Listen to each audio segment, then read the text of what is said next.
ಅವರ ಆದೇಶದ ಮೇರೆಗೆ ಶ್ರೀಮದ್ ಭಾಗವತ ಅಷ್ಟಮಸ್ಕಂದ ಕುರಿತಾಗಿ ಪ್ರವಚನವನ್ನು ನೀಡಲು ಬಂದಿರುವಂತಹ ವಿದ್ವಾನ್ ರಘುಪ್ರೇಮಾಚಾರ್ಯ ಇವರಿಗೆ ಪರ್ಯಾಯ ಶ್ರೀ ಸೋದೆ ವಾದಿರಾಜ ಮಠದ ಪರವಾಗಿ ಹೃತ್ಪೂರ್ವಕವಾದ ಸ್ವಾಗತವನ್ನು ಬಯಸ್ತಾ ಈ ಜ್ಞಾನಯಜ್ಞಕ್ಕೆ ಶ್ರೋತೃಗಳಾಗಿ ಬಂದಂತಹ ತಮಗೆಲ್ಲರಿಗೂ ಕೂಡ ಪರ್ಯಾಯ ಮಠದ ಪರವಾಗಿ ಸ್ವಾಗತವನ್ನು ವಹಿಸ್ತಾ ಆಚಾರ್ಯರಲ್ಲಿ ಪ್ರಾರ್ಥನೆ ಮಾಡ್ತೇನೆ, ತಮ್ಮ ಪ್ರವಚನವನ್ನು ನಡೆಸಿಕೊಡಬೇಕು ಅಂತ ಕೇಳಿಕೊಳ್ಳುತ್ತೇನೆ.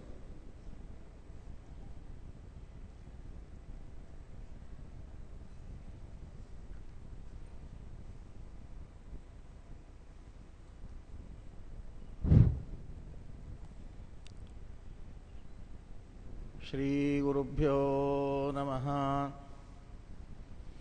ಪರಮಗುರುಭ್ಯೋ ನಮಃ. ಶ್ರೀಮದಾನಂದತೀರ್ಥಭಗವತ್ಪಾದಾಚಾರ್ಯಗುರುಭ್ಯೋ ನಮಃ. ವೇದವ್ಯಾಸಾಯ ನಮಃ. ಆಪಾದಮೌಲಿಪರ್ಯಂತಂ ಗುರುಣಾಂ ಆಕೃತಿಂ ಸ್ಮರೇತ್ ತೇನ ವಿಘ್ನಾಃ ಪ್ರಣಶ್ಯಂತಿ ಸಿದ್ಧ್ಯಂತಿ ಚ ಮನೋರಥಾಃ. ದುರ್ವಾದಿಧ್ವಾಂತರವಯೇ ವೈಷ್ಣವೇಂದ್ರೀವರೇಂದವೇ ಶ್ರೀರಾಘವೇಂದ್ರ ಗುರವೇ ನಮೋತ್ಯಂತದಯಾಲವೇ. ತಪೋವಿದ್ಯಾ ವಿರಕ್ತ್ಯಾದಿ ಸದ್ಗುಣೋಘಾಕರಾನಹಂ ವಾದಿರಾಜಗುರೂನ್ ವಂದೇ ಹಯಗ್ರೀವದಯಾಶ್ರಯಾನ್. ಲಸತು ಶ್ರೀಮದಾನಂದ ತೀರ್ಥೇಂದುರ್ನೋ ಹೃದಂಬರೆ ಯದ್ವಚಶ್ಚಂದ್ರಿಕಾ ಸ್ವಾಂತಸಂತಾಪಂ ವಿನಿಕೃಂತತಿ. ಜಯತಿ ಹರಿರಚಿಂತ್ಯಃ ಸರ್ವದೇವೈಕವಂದ್ಯಃ ಪರಮಗುರುರಭೀಷ್ಟಾವಾಪ್ತಿದಃ ಸಜ್ಜನಾನಾಂ. ನಿಖಿಲಗುಣಗಣಾರ್ಣೋ ನಿತ್ಯನಿರ್ಮುಕ್ತದೋಷಃ ಸರಸಿಜನಯನೋऽಸೌ ಶ್ರೀಪತಿರ್ಮಾನದೋ ನಃ. ಯೋऽन्तಃ ಪ್ರವಿಶ್ಯ ಮಮ ವಾಚಮಿಮಾಂ ಪ್ರಸುಪ್ತಾಂ ಸಂಜೀವಯತ್ಯಖಿಲಶಕ್ತಿಧರಸ್ವಧಾಮ್ನಾ. ಅನ್ಯಾಂಶ್ಚ ಹಸ್ತಚರಣಶ್ರವಣತ್ವಗಾದೀನ್ ಪ್ರಾಣಾನ್ ನಮೋ ಭಗವತೆ ಪುರುಷಾಯ ತುಭ್ಯಂ. ಓಂ ಜನ್ಮಾದ್ಯಸ್ಯ ಯತೋನ್ಮಯಾದಿತರತಶ್ಚಾರ್ಥೇಷ್ವಭಿಜ್ಞಸ್ವರಾಟ್ ತೇನೇ ಬ್ರಹ್ಮಹೃದಾಯ ಆದಿಕವಯೇ ಮುಹ್ಯಂತಿ ಯಂ ಸೂರಯಃ. ತೇಜೋ ವಾರಿಮೃದಾಂ ಯಥಾ ವಿನಿಮಯೋ ಯತ್ರ ತ್ರಿಸರ್ಗೋ ಮೃಷಾ. ಧಾಮ್ನಾ ಸ್ವೇನ ಸದಾ ನಿರಸ್ತಕುಹಕಂ ಸತ್ಯಂ ಪರಂ ಧೀಮಹಿ. ಸೃಷ್ಟಿಸ್ಥಿತ್ಯಪ್ಯಯೇಹಾನಿಯತಿದೃಶಿತಮೋ ಬಂಧಮೋಕ್ಷಾಖ್ಯಯಸ್ಮಾತ್ ಅಸ್ಯ ಶ್ರೀ ಬ್ರಹ್ಮರುದ್ರ ಪ್ರಭೃತಿಸುರನರದ್ವೀಷಶತ್ರುತ್ಮಕಸ್ಯ ವಿಷ್ಣೋರ್ವ್ಯಸ್ತಾ ಸಮಸ್ತಾ ಸಕಲಗುಣನಿಧಿಃ ಸರ್ವದೋಷವ್ಯಪೇತಃ ಪೂರ್ಣಾನಂದೋ ವ್ಯಯೋ ಯೋ ಗುರುರಪಿ ಪರಮಶ್ಚಿಂತಯೇತಂ ಮಹಾಂತಂ. ನಾರಾಯಣಂ ನಮಸ್ಕೃತ್ಯ ನರಂ ಚೈವ ನರೋತ್ತಮಂ ದೇವೀಂ ಸರಸ್ವತೀಂ ವ್ಯಾಸಂ ತತೋ ಜಯಮುದೀರಯೇತ್. ವೃಷಧ್ವಜೋ ನಿಶಮ್ಯೇದಂ ಯೋಷಿದ್ರೂಪೇಣ ದಾನವಾನ್ ಮೋಹಯಿತ್ವಾ ಸುರಗಣಾನ್ ಹರಿಃ ಸೋಮಮಪಾಯಯತ್. ಸ್ವಸ್ತ್ಯಸ್ತು. ಶ್ರೀಮದ್ಭಾಗವತೆ ಮಹಾಪುರಾಣೆ ಅಷ್ಟಮಸ್ಕಂಧೆ ಅದ್ಯ ಕಥಾ ಪ್ರಸಕ್ತಿಃ.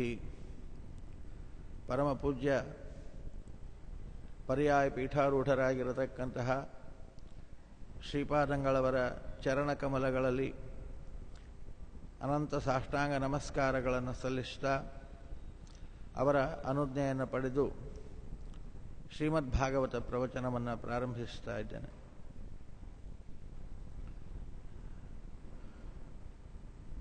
ಶ್ರೀ ಶುಕಾಚಾರ್ಯರು ಪರೀಕ್ಷಿತರಾಜನ ಪ್ರಾರ್ಥನೆಯಂತೆ ಸಮುದ್ರ ಮಥನ ಕಥೆಯನ್ನು ವಿಸ್ತಾರವಾಗಿ ನಿರೂಪಿಸಿದ್ದಾರೆ. ಕೂರ್ಮರೂಪದಿಂದ ಪರ್ವತವನ್ನು ಕೆಳಗಡೆಗೆ ಧಾರಣೆ ಮಾಡಿದ್ದಾನೆ. ಅಜಿತನಾಮಕನಾಗಿ ಮೇಲಿನಿಂದ ಅದನ್ನು ಒತ್ತಿ ಹಿಡಿದಿದ್ದಾನೆ. ಅಜಿತನಾಗಿ ದೇವದಾನವರನ್ನು ತಾನೇ ವ್ಯಾಪಿಸಿ ಸಮುದ್ರ ಮಥನವನ್ನು ತಾನೇ ಮಾಡಿದ್ದಾನೆ. ಧನ್ವಂತರಿಯಾಗಿ ಅಮೃತ ಕಲಶವನ್ನು ತಾನೇ ತಂದಿದ್ದಾನೆ. ಮೋಹಿನಿಯಾಗಿ ತಾನೇ ಹಂಚಿದ್ದಾನೆ. ಹೀಗೆ ತಾನೇ ತಾನಾಗಿ ತನ್ನ ಸ್ವತಂತ್ರ ಶಕ್ತಿಯಿಂದ ಈ ವ್ಯಾಪಾರವನ್ನು ಮಾಡಿ ದೇವತೆಗಳಿಗೆ ಅಮೃತಪಾನ ಮಾಡಿಸಿದ ಅದ್ಭುತವಾದ ಚಾಕ್ಷುಷ ಮನ್ವಂತರದ ಅಜಿತನಾಮಕ ಪರಮಾತ್ಮನ ಮಹಿಮೆಯನ್ನು ವಿಸ್ತಾರವಾಗಿ ನಿರೂಪಣೆ ಮಾಡಿದ್ದಾರೆ. ಸಮುದ್ರ ಮಥನ ಮಾಡುವಾಗ ಮೊದಲು ಬಂದದ್ದು ವಿಷ. ವಾಯುದೇವರ ಭಗವಂತನ ಆಜ್ಞೆಯಂತೆ ವಿಷಪಾನ ಮಾಡಿ ಕೈಲಾಸ ಪರ್ವತವನ್ನು ಕುರಿತು ಹೊರಟು ಬಿಟ್ಟಿದ್ದಾರೆ ರುದ್ರದೇವರು. ಆದ್ದರಿಂದ ಮೋಹಿನಿ ಅವತಾರ ಅವರು ಕಂಡದ್ದಿಲ್ಲಂತೆ.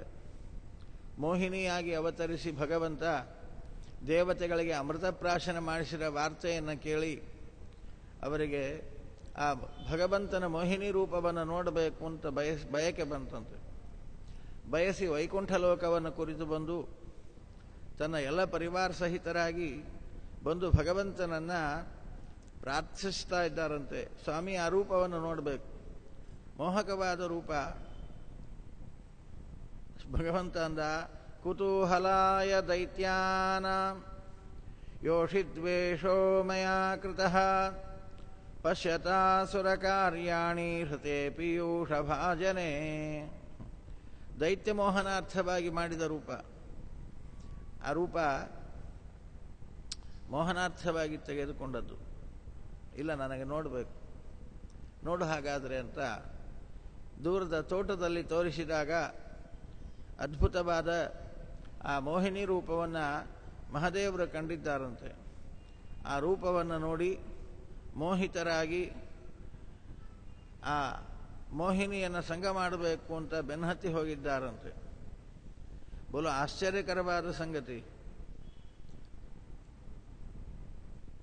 100 ವರ್ಷಗಳ ಕಾಲ ತಾನು ಪಾರ್ವತಿಯಲ್ಲಿ ಸಂಗ ಮಾಡಿದಾಗಲೂ ಕೂಡ ಸ್ಖಲಿತವಾಗದ ವೀರ್ಯ ಆ ರೂಪ ನೋಡುವಾಗ ಸ್ಖಲಿತವಾಗಿದೆ ಅಂತೆ. ಸ್ಕನ್ನೇ ರೇತಸಿ ಸೋಪಶ್ಯದಾತ್ಮಾನಂ ದೇವಮಾಯಯ. ಎಲ್ಲೆಲ್ಲಿ ಆ ವೀರ್ಯ ಬಿತ್ತೋ ಅಲ್ಲಲ್ಲಿ ರುದ್ರಕ್ಷೇತ್ರಗಳು ಆವಂತೆ. ಜ್ಞಾನಿಗಳು ಅದನ್ನು ಕ್ಷೇತ್ರ ರೂಪವಾಗಿ ಕಾಣತಕ್ಕಂಥವರಾಗಿದ್ದಾರಂತೆ. ಯಾವಾಗ ಸ್ಖಲಿತ ವೀರ್ಯರಾದರೋ ಭಗವಂತ ಅವರನ್ನು ಸಮಾಧಾನಪಡಿಸಿದನಂತೆ. ನಂತರ ರುದ್ರದೇವರ ಆ ಮೋಹವನ್ನು ಬಿಟ್ಟು ಪುನಃ ಪಾರ್ವತಿ ಸಮೇತರಾಗಿ ಅದ್ಭುತವಾದ ಮೋಹಿನಿ ರೂಪವನ್ನು ಸ್ಮರಣೆ ಮಾಡುತ್ತಾ ಭಗವಂತನ ಅದ್ಭುತವಾದ ಚರಿತ್ರೆಯನ್ನು, ಅವನ ಮಾಯೆಯನ್ನು ಚಿಂತನೆ ಮಾಡುತ್ತಾ ಕೈಲಾಸ ಪರ್ವತವನ್ನು ಕುರಿತು ಬಂದರು ಅನ್ನುವ ಕಥೆಯನ್ನು ನಿರೂಪಣೆ ಮಾಡುತ್ತಾ ಇದ್ದಾರೆ. ಇಲ್ಲಿ ಆ ರೂಪಕ್ಕೆ ರುದ್ರದೇವರು ಮೋಹಿತರಾದರು ಅನ್ನುವ ಕಥೆಯನ್ನು ಹೇಳುವಾಗ ಅಷ್ಟೇ ತಿಳಿಬಾರದು ಅಂತಾರೆ ಹೆರಕಧಾಂಸಾರಕಾರು. ಹಿಂದೆ ಗೌರೀಢವನ ಮೋಹಿಸಿ ಕೆಡಿಸಿ ಉಳಿಸಿದ ಇವನ ಮಾಯವ ಗೆಲುವನ ಅವನು ಈ ಜಗತ್ರಯದಿ ಅಂತಾರೆ ಜಗನ್ನಾಥದಾಸರು. ಬರೀ ಕೆಡಿಸಿದ್ದು ಮಾತ್ರ ಅಲ್ಲ, ಕೆಡಿಸಿ ಉಳಿಸಿದ ಭಗವಂತ ರುದ್ರದೇವರನ್ನ ಅಂತಾರೆ. ಉಳಿಸಿದ್ದು ಅಂದರೆ ಯಾವ ಮನ್ಮಥನನ್ನ ಸಂಹಾರ ಮಾಡಿದಾಗಲೇ ಅವರು ಕಾಮನಿರ್ಜಿತರಾದರು. ಆದರೂ ಪರಿಪೂರ್ಣವಾದ ಕಾಮ ಹೋಗಿರಲಿಲ್ಲ ಅಂತಾರೆ. ಯಾವಾಗ ಮೋಹಿನಿಯನ್ನು ನೋಡಿದಾಗ ಸ್ಖಲಿತ ವೀರ್ಯರಾದರೋ ಆಗ ಸಂಪೂರ್ಣ ಕಾಮ ನಿರ್ಜಿತರಾದರಂತೆ. ಭಗವಂತ ಅನುಗ್ರಹಿಸಿದ. ಮುಂದೆ ಶೇಷ ಪದವಿಯನ್ನು ಕೊಟ್ಟು ಅವರನ್ನೇ ಹಾಸಿಗೆಯಾಗಿ ಮಾಡಿಕೊಂಡು ಅದರಲ್ಲಿ ತಾನು ಶಯನ ಮಾಡಿದನಲ್ಲ, ಇದು ಭಗವಂತ ಮಾಡಿದ ಅನುಗ್ರಹ ಅಂತಾರೆ. ಹೀಗೆ ರುದ್ರದೇವರಿಗೆ ಅನುಗ್ರಹಿಸಿದ ಕಥೆಯನ್ನು ನಿರೂಪಣೆ ಮಾಡಿದ್ದಾರೆ. ಇದಾದ ಮೇಲೆ ಇಲ್ಲಿಗೆ 6ನೆಯ ಮನ್ವಂತರದ ಕಥೆಯನ್ನು ಶುಕಾಚಾರ್ಯರು ಹೇಳಿದರು. ಚಾಕ್ಷುಷ ಮನ್ವಂತರದಲ್ಲಿ ಅಜಿತನಾಮಕನಾಗಿ ಅವತಾರ ಮಾಡಿ ಸಮುದ್ರ ಮಥನ ಮಾಡಿದ ಕಥೆಯನ್ನು. 7ನೆಯ ಮನ್ವಂತರವೇ ಇದು, ವೈವಸ್ವತ ಮನ್ವಂತರ. ವಿವಸ್ವಾನ್ ಅನ್ನತಕ್ಕಂತಹ ಸೂರ್ಯನ ಮಗ ಶ್ರಾದ್ದದೇವ ವೈವಸ್ವತ, ಇವನೇ ಈ ಮನು. ಈ ಕಾಲಕ್ಕೆ 7ನೆಯ ಮನು ವೈವಸ್ವತ ಮನ್ವಂತರ ಇದು. ಇಕ್ಷ್ವಾಕು, ನಭ, ದೃಷ್ಟ, ಶರ್ಯಾತಿ ಮೊದಲಾಗಿರತಕ್ಕಂಥವರು ಅವನ ಮಕ್ಕಳು. ದ್ವಾದಶಾದಿತ್ಯರು, ಕಶ್ಯಪ, ಅತ್ರಿ, ವಸಿಷ್ಠಾದಿಗಳು, ಸಪ್ತ ಋಷಿಗಳು. ಈ ವೈವಸ್ವತ ಮನ್ವಂತರದಲ್ಲಿ ಅದಿತಿ ದೇವಿಯಿಂದ ಕಶ್ಯಪರಿಂದ ಅದಿತಿ ದೇವಿಯಲ್ಲಿ ವಾಮನನಾಗಿ ಪರಮಾತ್ಮ ಅವತಾರ ಮಾಡಿದ ಅದೇ ಉಪೇಂದ್ರ ರೂಪ. ಇನ್ನು 8ನೆಯ ಮನ್ವಂತರ ಸಾವರ್ಣಿ ಮನ್ವಂತರ. ಈ ಸವರ್ಣಿ ಮನ್ವಂತರದಲ್ಲಿ ವಿರೋಚನ ಸುತೋ ಬಲಿಹಿ ಇಂದ್ರ ಭವಿಷ್ಯತಿ.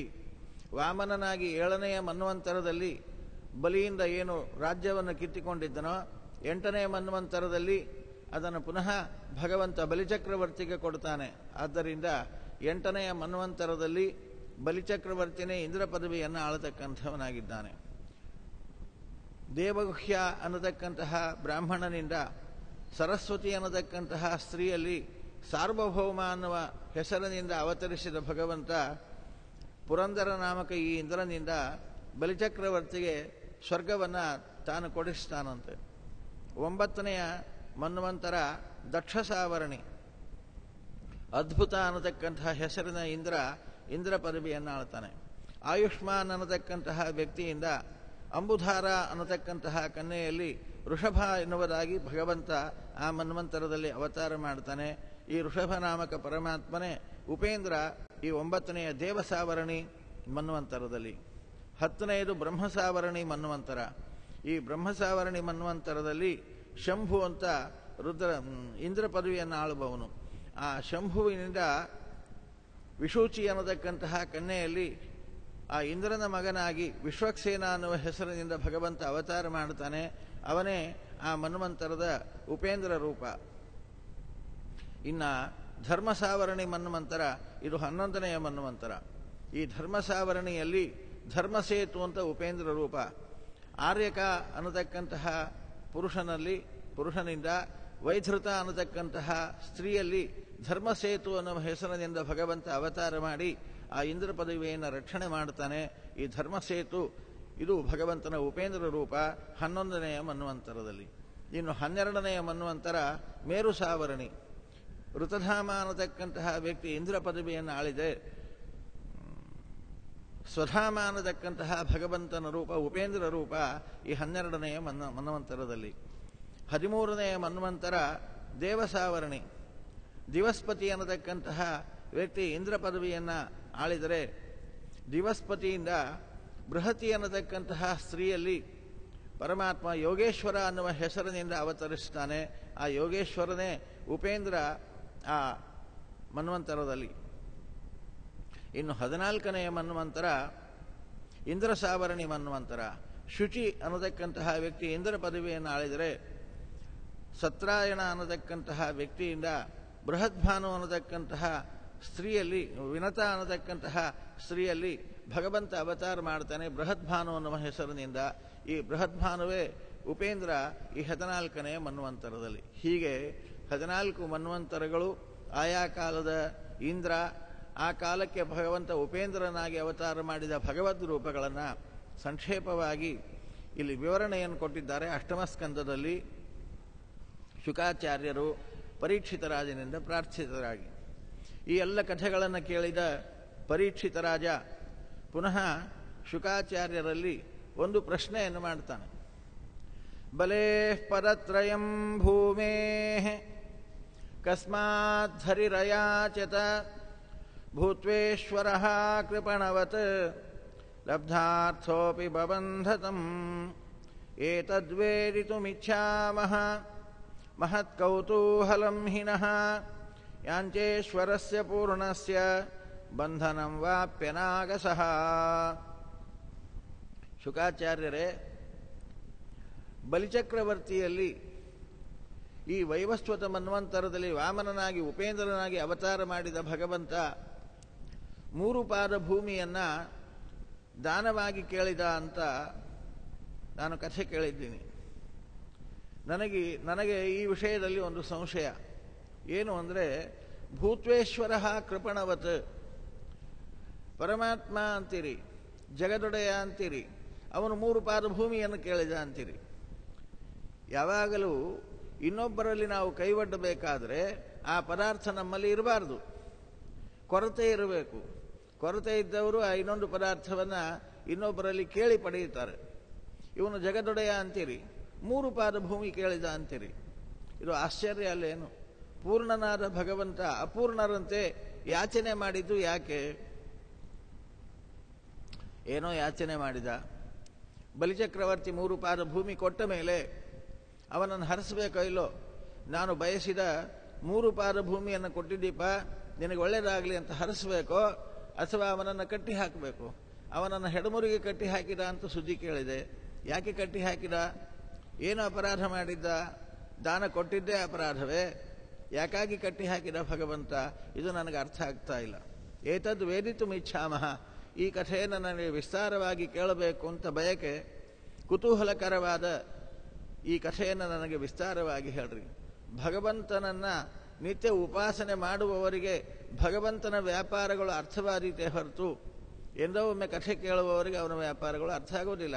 ನೀವು ನಿತ್ಯ ಭಗವಂತನನ್ನು ಉಪಾಸನೆ ಮಾಡುವವರು, ನಿರ್ದುಷ್ಟವಾದ ಅವನ ಗುಣಗಳನ್ನು ಚಿಂತನೆ ಮಾಡುವವರು. ಆದ್ದರಿಂದ ಈ ಭಗವಂತನ ಲೀಲೆ ನಿಮಗೆ ಅರ್ಥ ಆದಂತೆ ನೀವು ಹೇಳುವವರೆಗೆ ನನಗೆ ಅರ್ಥ ಆಗುವುದಿಲ್ಲ. ಆದ್ದರಿಂದ ಅವರಲ್ಲಿ ಯಾಚನೆ ಮಾಡಿ ಯಾವ ಅಪರಾಧವನ್ನು ಮಾಡಿದ ಬಲಿಚಕ್ರವರ್ತಿಯನ್ನು ಕಟ್ಟಿ ಹಾಕಿದ ರಹಸ್ಯ ಏನು ಅನ್ನುವುದನ್ನು ನನಗೆ ತಿಳಿಸಿ ಹೇಳುವ ಮೂಲಕ ಈ ಕಥೆಯನ್ನು ವಿಸ್ತಾರವಾಗಿ ನಿರೂಪಣೆ ಮಾಡ್ರಿ ಅಂತ ಪ್ರಾರ್ಥಿಸಿಕೊಂಡಾಗ ಶುಕಾಚಾರ್ಯರು ಆ ಕಥೆಯನ್ನು ನಿರೂಪಣೆ ಮಾಡುತ್ತಾ ಇದ್ದಾರೆ. ಪರಾಜಿತ ಶ್ರೀರಸುಭಿಶ್ಚಹಾಪಿತೋ ಇಂದ್ರೇಣ ರಾಜನ್ ಭೃಗುಭಿಃ ಸಜೀವಿತಃ ಸರ್ವಾತ್ಮನಾ ತಾನ್ ಅಭಜದ್ಭೃಗೂನ್ ಬಲಿಃ ಶಿಷ್ಯೋ ಮಹಾನ್ ಸ್ವಾರ್ಥ ನಿವೇದನೇನ. ಅಮೃತವನ್ನು ಕುಡಿದಿರತಕ್ಕಂತಹ ದೇವತೆಗಳು ಬಲಿಷ್ಠರಾಗಿ ದೈತ್ಯರ ಜೊತೆಯಲ್ಲಿ ಯುದ್ಧ ಮಾಡಿದಾಗ ದೈತ್ಯರನ್ನೆಲ್ಲ ಹೊಡೆದೋಡಿಸಿದರು. ಮಾತ್ರ ಅಲ್ಲ, ದೈತ್ಯ ಚಕ್ರವರ್ತಿಯಾಗಿರತಕ್ಕಂತಹ ಬಲಿಚಕ್ರವರ್ತಿಯನ್ನು ಸಂಹಾರವೇ ಮಾಡಿಬಿಟ್ಟಿದ್ದಾರೆ. ಬಲಿಚಕ್ರವರ್ತಿಯ ಶವವನ್ನು ಅನಾಮತ್ತಾಗಿ ಹೊತ್ತುಕೊಂಡು ಬಂದು ದೈತ್ಯ ಗುರುಗಳಾಗಿರತಕ್ಕಂತಹ ಶುಕ್ರಾಚಾರ್ಯರ ಮುಂದೆ ಆ ಬಲಿಚಕ್ರವರ್ತಿಯ ಶವವನ್ನು ಇಟ್ಟು ದೈತ್ಯರೆಲ್ಲ ಪ್ರಾರ್ಥನೆ ಮಾಡುತ್ತಾ ಇದ್ದಾರೆ. ನೋಡಿ ನಿಮ್ಮ ಶಿಷ್ಯನ ಹಣೆಬಾರ. ನಿಮ್ಮಂತಹ ಗುರುಗಳಿದ್ದು ಕೂಡ ಬಲಿಚಕ್ರವರ್ತಿ ಮರಣವನ್ನು ಹೊಂದಬೇಕಾಯಿತು, ದೇವತೆಗಳಿಗೆ ಸೋಲಬೇಕಾಯಿತು ದೈತ್ಯರು. ಹೇಗಾದರೂ ಮಾಡಿ ನಮಗೆ ಅನುಗ್ರಹಿಸತಕ್ಕಂಥವರಾಗ್ರಿ ಅಂತ ಶುಕ್ರಾಚಾರ್ಯರಲ್ಲಿ ಪ್ರಾರ್ಥಿಸಿದಾಗ ಶುಕ್ರಾಚಾರ್ಯರು ಆ ದೈತ್ಯರನ್ನು ನೋಡಿ ನಕ್ಕು ಬಿಟ್ರು. ಯಾಕೆ ಗಾಬರಿಯಾಗಿದ್ದೀರಿ? ಬಲಿಚಕ್ರವರ್ತಿಯನ್ನ ಒಮ್ಮೆ ಅಲ್ಲ 100 ಸಲ ಸಂಹಾರ ಮಾಡಿದರೂ ಬದುಕಿಸ್ಲಿಕ್ಕೆ ನಾನಿದ್ದೇನಲ್ಲ.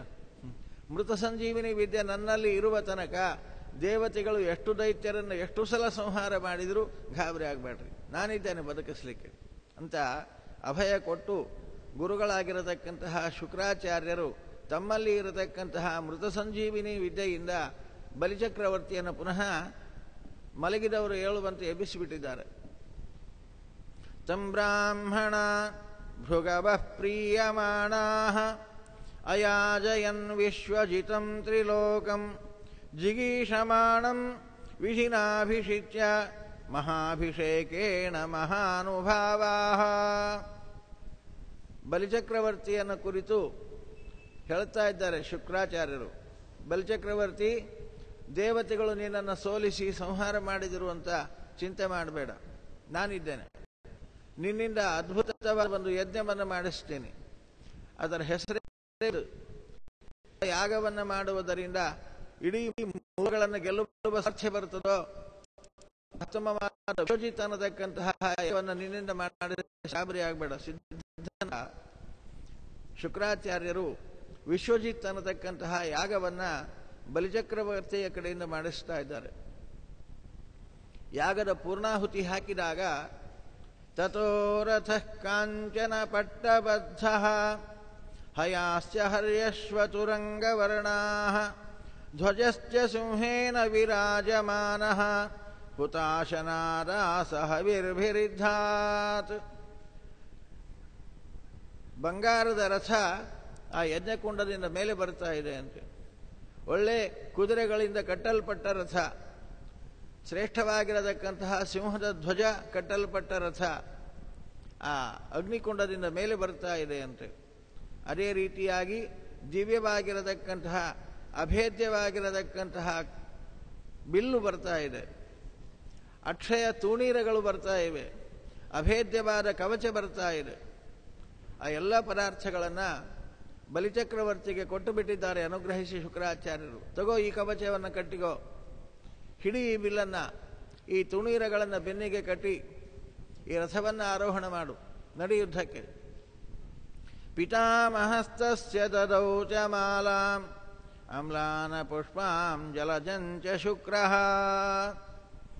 ಅದೇ ಸಮಯಕ್ಕೆ ಬಂದಿರತಕ್ಕಂತಹ ಬಲಿಚಕ್ರವರ್ತಿಯ ಪಿತಾಮಹ, ತಾತ, ತಂದೆಯ ತಂದೆ, ವಿರೋಚನನ ತಂದೆ ಪ್ರಹ್ಲಾದರಾಜರು ಬಂದಿದ್ದಾರಂತೆ. ವಿಜಯಮಾಲೆಯನ್ನು ಅವನ ಕೊರಳಿಗೆ ಹಾಕಿಬಿಟ್ಟಿದ್ದಾರೆ. ಶುಕ್ರಾಚಾರ್ಯರು ಒಂದು ಶ್ರೇಷ್ಠವಾಗಿರತಕ್ಕಂತಹ ಶಂಖವನ್ನು ಕೊಟ್ಟಿದ್ದಾರಂತೆ. ಈ ಶಂಖಧ್ವನಿಯನ್ನು ಮಾಡುತ್ತಾ ನೀನು ದೇವಲೋಕಕ್ಕೆ ಮುತ್ತಿಗೆ ಹಾಕು, ಯಾವ ದೇವತೆಯೂ ನಿನ್ನನ್ನು ಗೆಲ್ಲಲಾರ, ನೀನು ಅಜೇಯನಾಗಿದ್ದೀರಿ ಅಂತ ಆಶೀರ್ವದಿಸಿ ಶುಕ್ರಾಚಾರ್ಯರು ಬಲಿಚಕ್ರವರ್ತಿಗೆ ರಥವನ್ನು ಕೊಟ್ಟು ಕಳಿಸಿದ್ದಾರಂತೆ. ಅಥಾರುಹ್ಯ ರಥಂ ದಿವ್ಯಂ ಭೃಗುದತ್ತಂ ಮಹಾರಥಃ.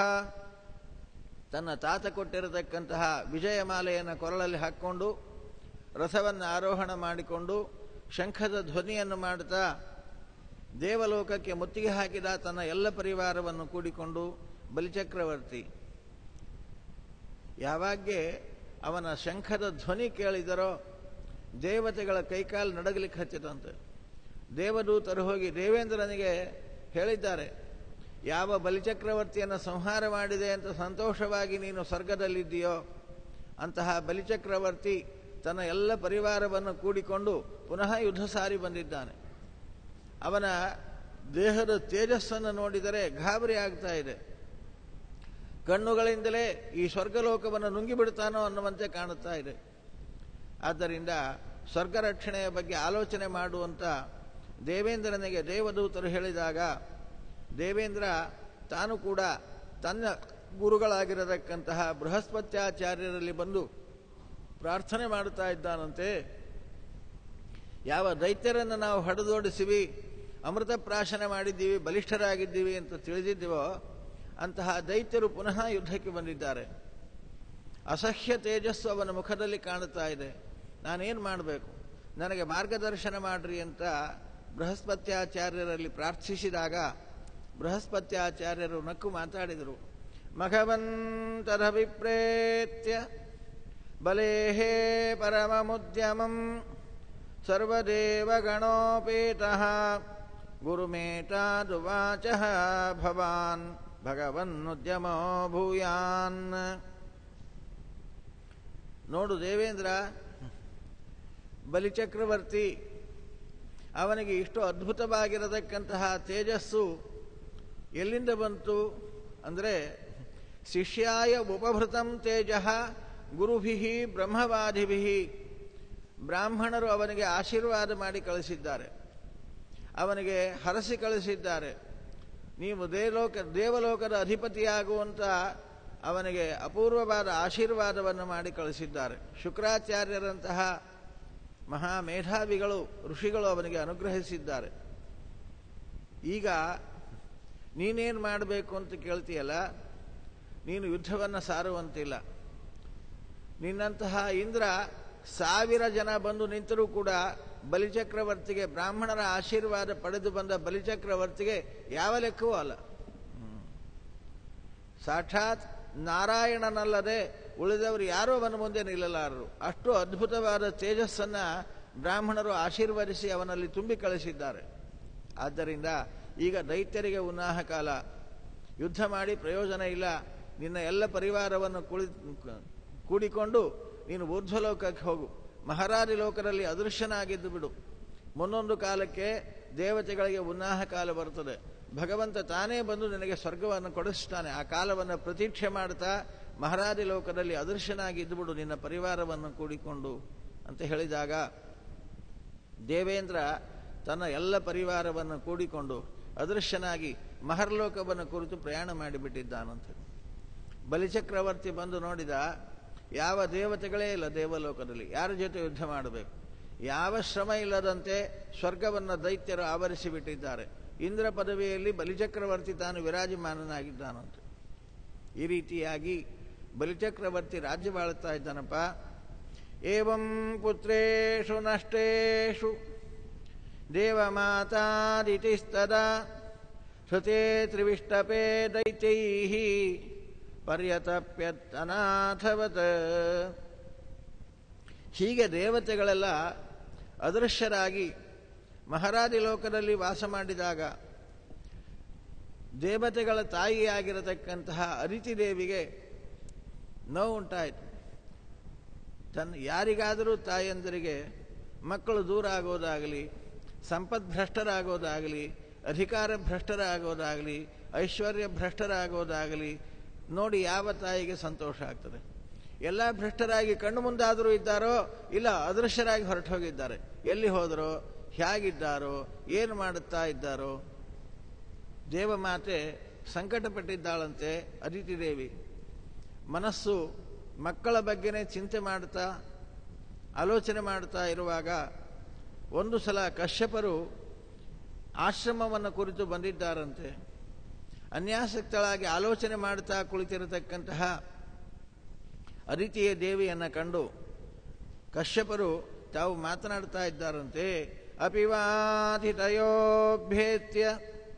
ಕುಟುಂಬಾಸಕ್ತಯಾ ತ್ವಯಾ ಗೃಹಾದ ಪೂಜಿತಾಯಾತಾಃ ಪ್ರತ್ಯುತ್ಥಾನೇನ ವಾ ಕ್ವಚಿತ್. ಅದಿತಿ, ಆಶ್ರಮದಲ್ಲಿ ಎಲ್ಲಿ ನೋಡಿದರೂ ನಿರುತ್ಸಾಹ, ಎಲ್ಲಿ ನೋಡಿದರೂ ನಿರಾನಂದ, ಆನಂದವೇ ಇಲ್ಲ, ಉತ್ಸಾಹವೇ ಇಲ್ಲ, ಕಳೆ ಇಲ್ಲ, ತೇಜೋಹೀನವಾದಂತೆ ಕಾಣುತ್ತಾ ಇದೆ. ಯಾಕೆ ಈ ನಿರುತ್ಸಾಹ? ಇದಕ್ಕೆ ಕಾರಣ ಏನಿರಬಹುದು? ತಾವೇ ಕೇಳ್ತಾರೆ ಅದಿತಿಯಲ್ಲಿ.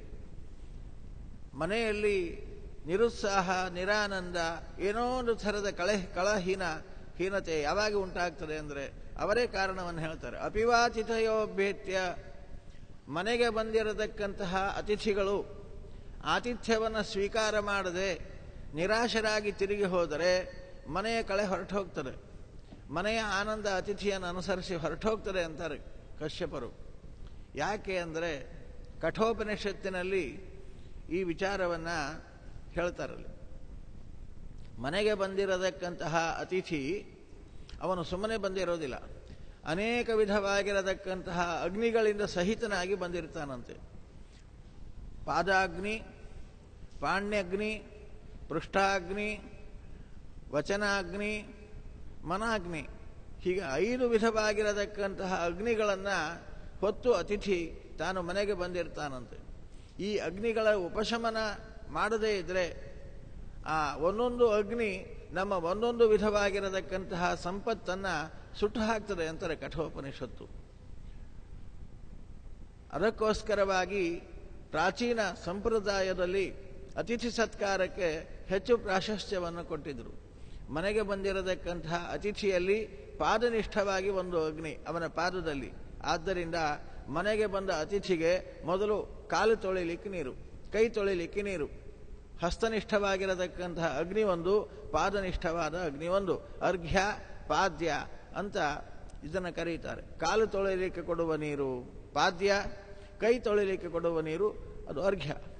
ಹೀಗೆ ಅರ್ಘ್ಯಪಾದ್ಯಾದಿಗಳನ್ನು ಕೊಡತಕ್ಕಂಥದ್ದು. ಪಾದನಿಷ್ಠವಾದ ಅಗ್ನಿ ಉಪಶಮನವನ್ನು ಹೊಂದುತ್ತದೆ, ಹಸ್ತನಿಷ್ಠವಾದ ಅಗ್ನಿ ಉಪಶಮನವನ್ನು ಹೊಂದುತ್ತದೆ. ಒಳಗಡೆಗೆ ಬಂದ ನಂತರದಲ್ಲಿ ಅವನಿಗೋಸ್ಕರವಾಗಿ ಒಳ್ಳೆ ಆಸನ ಕೊಡತಕ್ಕಂಥದ್ದು. ಆಸನದಲ್ಲಿ ಕುಳಿತಾಗ ಪೃಷ್ಠಾಗ್ನಿ ಉಪಶಮನವನ್ನು ಹೊಂದತಕ್ಕಂತಹದ್ದಾಗ್ತದೆ. ಒಳ್ಳೆಯ ಮಾತುಗಳನ್ನು ಮಾತನಾಡತಕ್ಕಂಥದ್ದು. ಆ ಮಾತುಗಳಿಂದ ವಚೋನಿಷ್ಠವಾಗಿರತಕ್ಕಂತಹ ಅಗ್ನಿ ಉಪಶಮನವನ್ನು ಹೊಂದತಕ್ಕಂತಹದ್ದಾಗ್ತದೆ. ಅವನಿಗೆ ಯೋಗ್ಯವಾಗಿರತಕ್ಕಂತಹ ಆಹಾರವನ್ನು, ಕಾಲೋಚಿತವಾದ ಆಹಾರವನ್ನು ಕೊಟ್ಟಾಗ ಜಠರಾಗ್ನಿ ಉಪಶಮನವನ್ನು ಹೊಂದತಕ್ಕಂತಹದ್ದಾಗ್ತದೆ. ಹೀಗೆ 5 ಅಗ್ನಿಗಳನ್ನು ಉಪಶಮನ ಮಾಡಲಿಕ್ಕಾಗಿ ಅರ್ಘ್ಯ, ಪಾದ್ಯ, ಆಸನ, ಸುವಚನ, ಕಾಲೋಚಿತವಾದ ಆಹಾರ, ಹೀಗೆ 5 ರೀತಿಯಲ್ಲಿ ಅತಿಥಿಯನ್ನು ಉಪಚರಿಸತಕ್ಕಂತಹ ಸಂಪ್ರದಾಯ ಈ ಹಿಂದೂ ಸಂಪ್ರದಾಯ. ಇಂತಹ ಅತಿಥಿ ಸತ್ಕಾರಕ್ಕೆ ಇಷ್ಟು ಮಹತ್ವವನ್ನು ಕೊಟ್ಟಿದ್ದರದಕ್ಕೋಸ್ಕರವಾಗಿ ಹೀಗೆ ಒಂದು ಅಗ್ನಿಯನ್ನು ಅಲ್ಲಿ ಉಪಚರಿಸದೇ ಬಿಟ್ಟಾಗ ಒಂದೊಂದು ಅಗ್ನಿಯಿಂದ ನಮ್ಮ ಒಂದೊಂದು ಸಂಪತ್ತು ಸುಡುತ್ತದೆ ಅಂತಾರೆ. ಸಂತಾನ ಸಂಪತ್ತು, ಪಶು ಸಂಪತ್ತು, ದ್ರವ್ಯ ಸಂಪತ್ತು, ಅಧಿಕಾರ ಸಂಪತ್ತು, ಶ್ರೇಯಸ್ ಸಂಪತ್ತು, ಹೀಗೆ 5 ವಿಧವಾಗಿರತಕ್ಕಂತಹ ಸಂಪತ್ತು 5 ಅಗ್ನಿಯಿಂದ, ಒಂದೊಂದು ಅಗ್ನಿಯಿಂದ ಒಂದೊಂದು ನಾಶವನ್ನು ಹೊಂದತಕ್ಕಂತಹದ್ದಾಗ್ತದೆ. ಯಾವಾಗ ಈ ಸಂಪತ್ತು ನಾಶವಾಯಿತೋ ಕಳ ಹೊರಟು ಹೋಗ್ತದೆ, ತೇಜಸ್ಸು ಹೊರಟು ಹೋಗ್ತದೆ, ಆನಂದ ಹೊರಟು ಹೋಗ್ತದೆ. ಅದಕ್ಕೋಸ್ಕರವಾಗಿ ಅತಿಥಿ ಸತ್ಕಾರವನ್ನು ಮಾಡಬೇಕು ಅನ್ನೋದಕ್ಕಂಥದ್ದು ಪ್ರಾಚೀನ ಸಂಪ್ರದಾಯ. ಕಶ್ಯಪರಂಥವರು ಗಾಬರಿಯಾಗಿದ್ದಾರೆ ನೋಡ್ರಿ. ಮನೆಯಲ್ಲಿ ನಿರುತ್ಸಾಹ, ನಿರಾನಂದ. ಅದಿತಿ ಅವತಿ ಅಪಿವಾತಿಥಯೋಭ್ಯೇತ್ಯ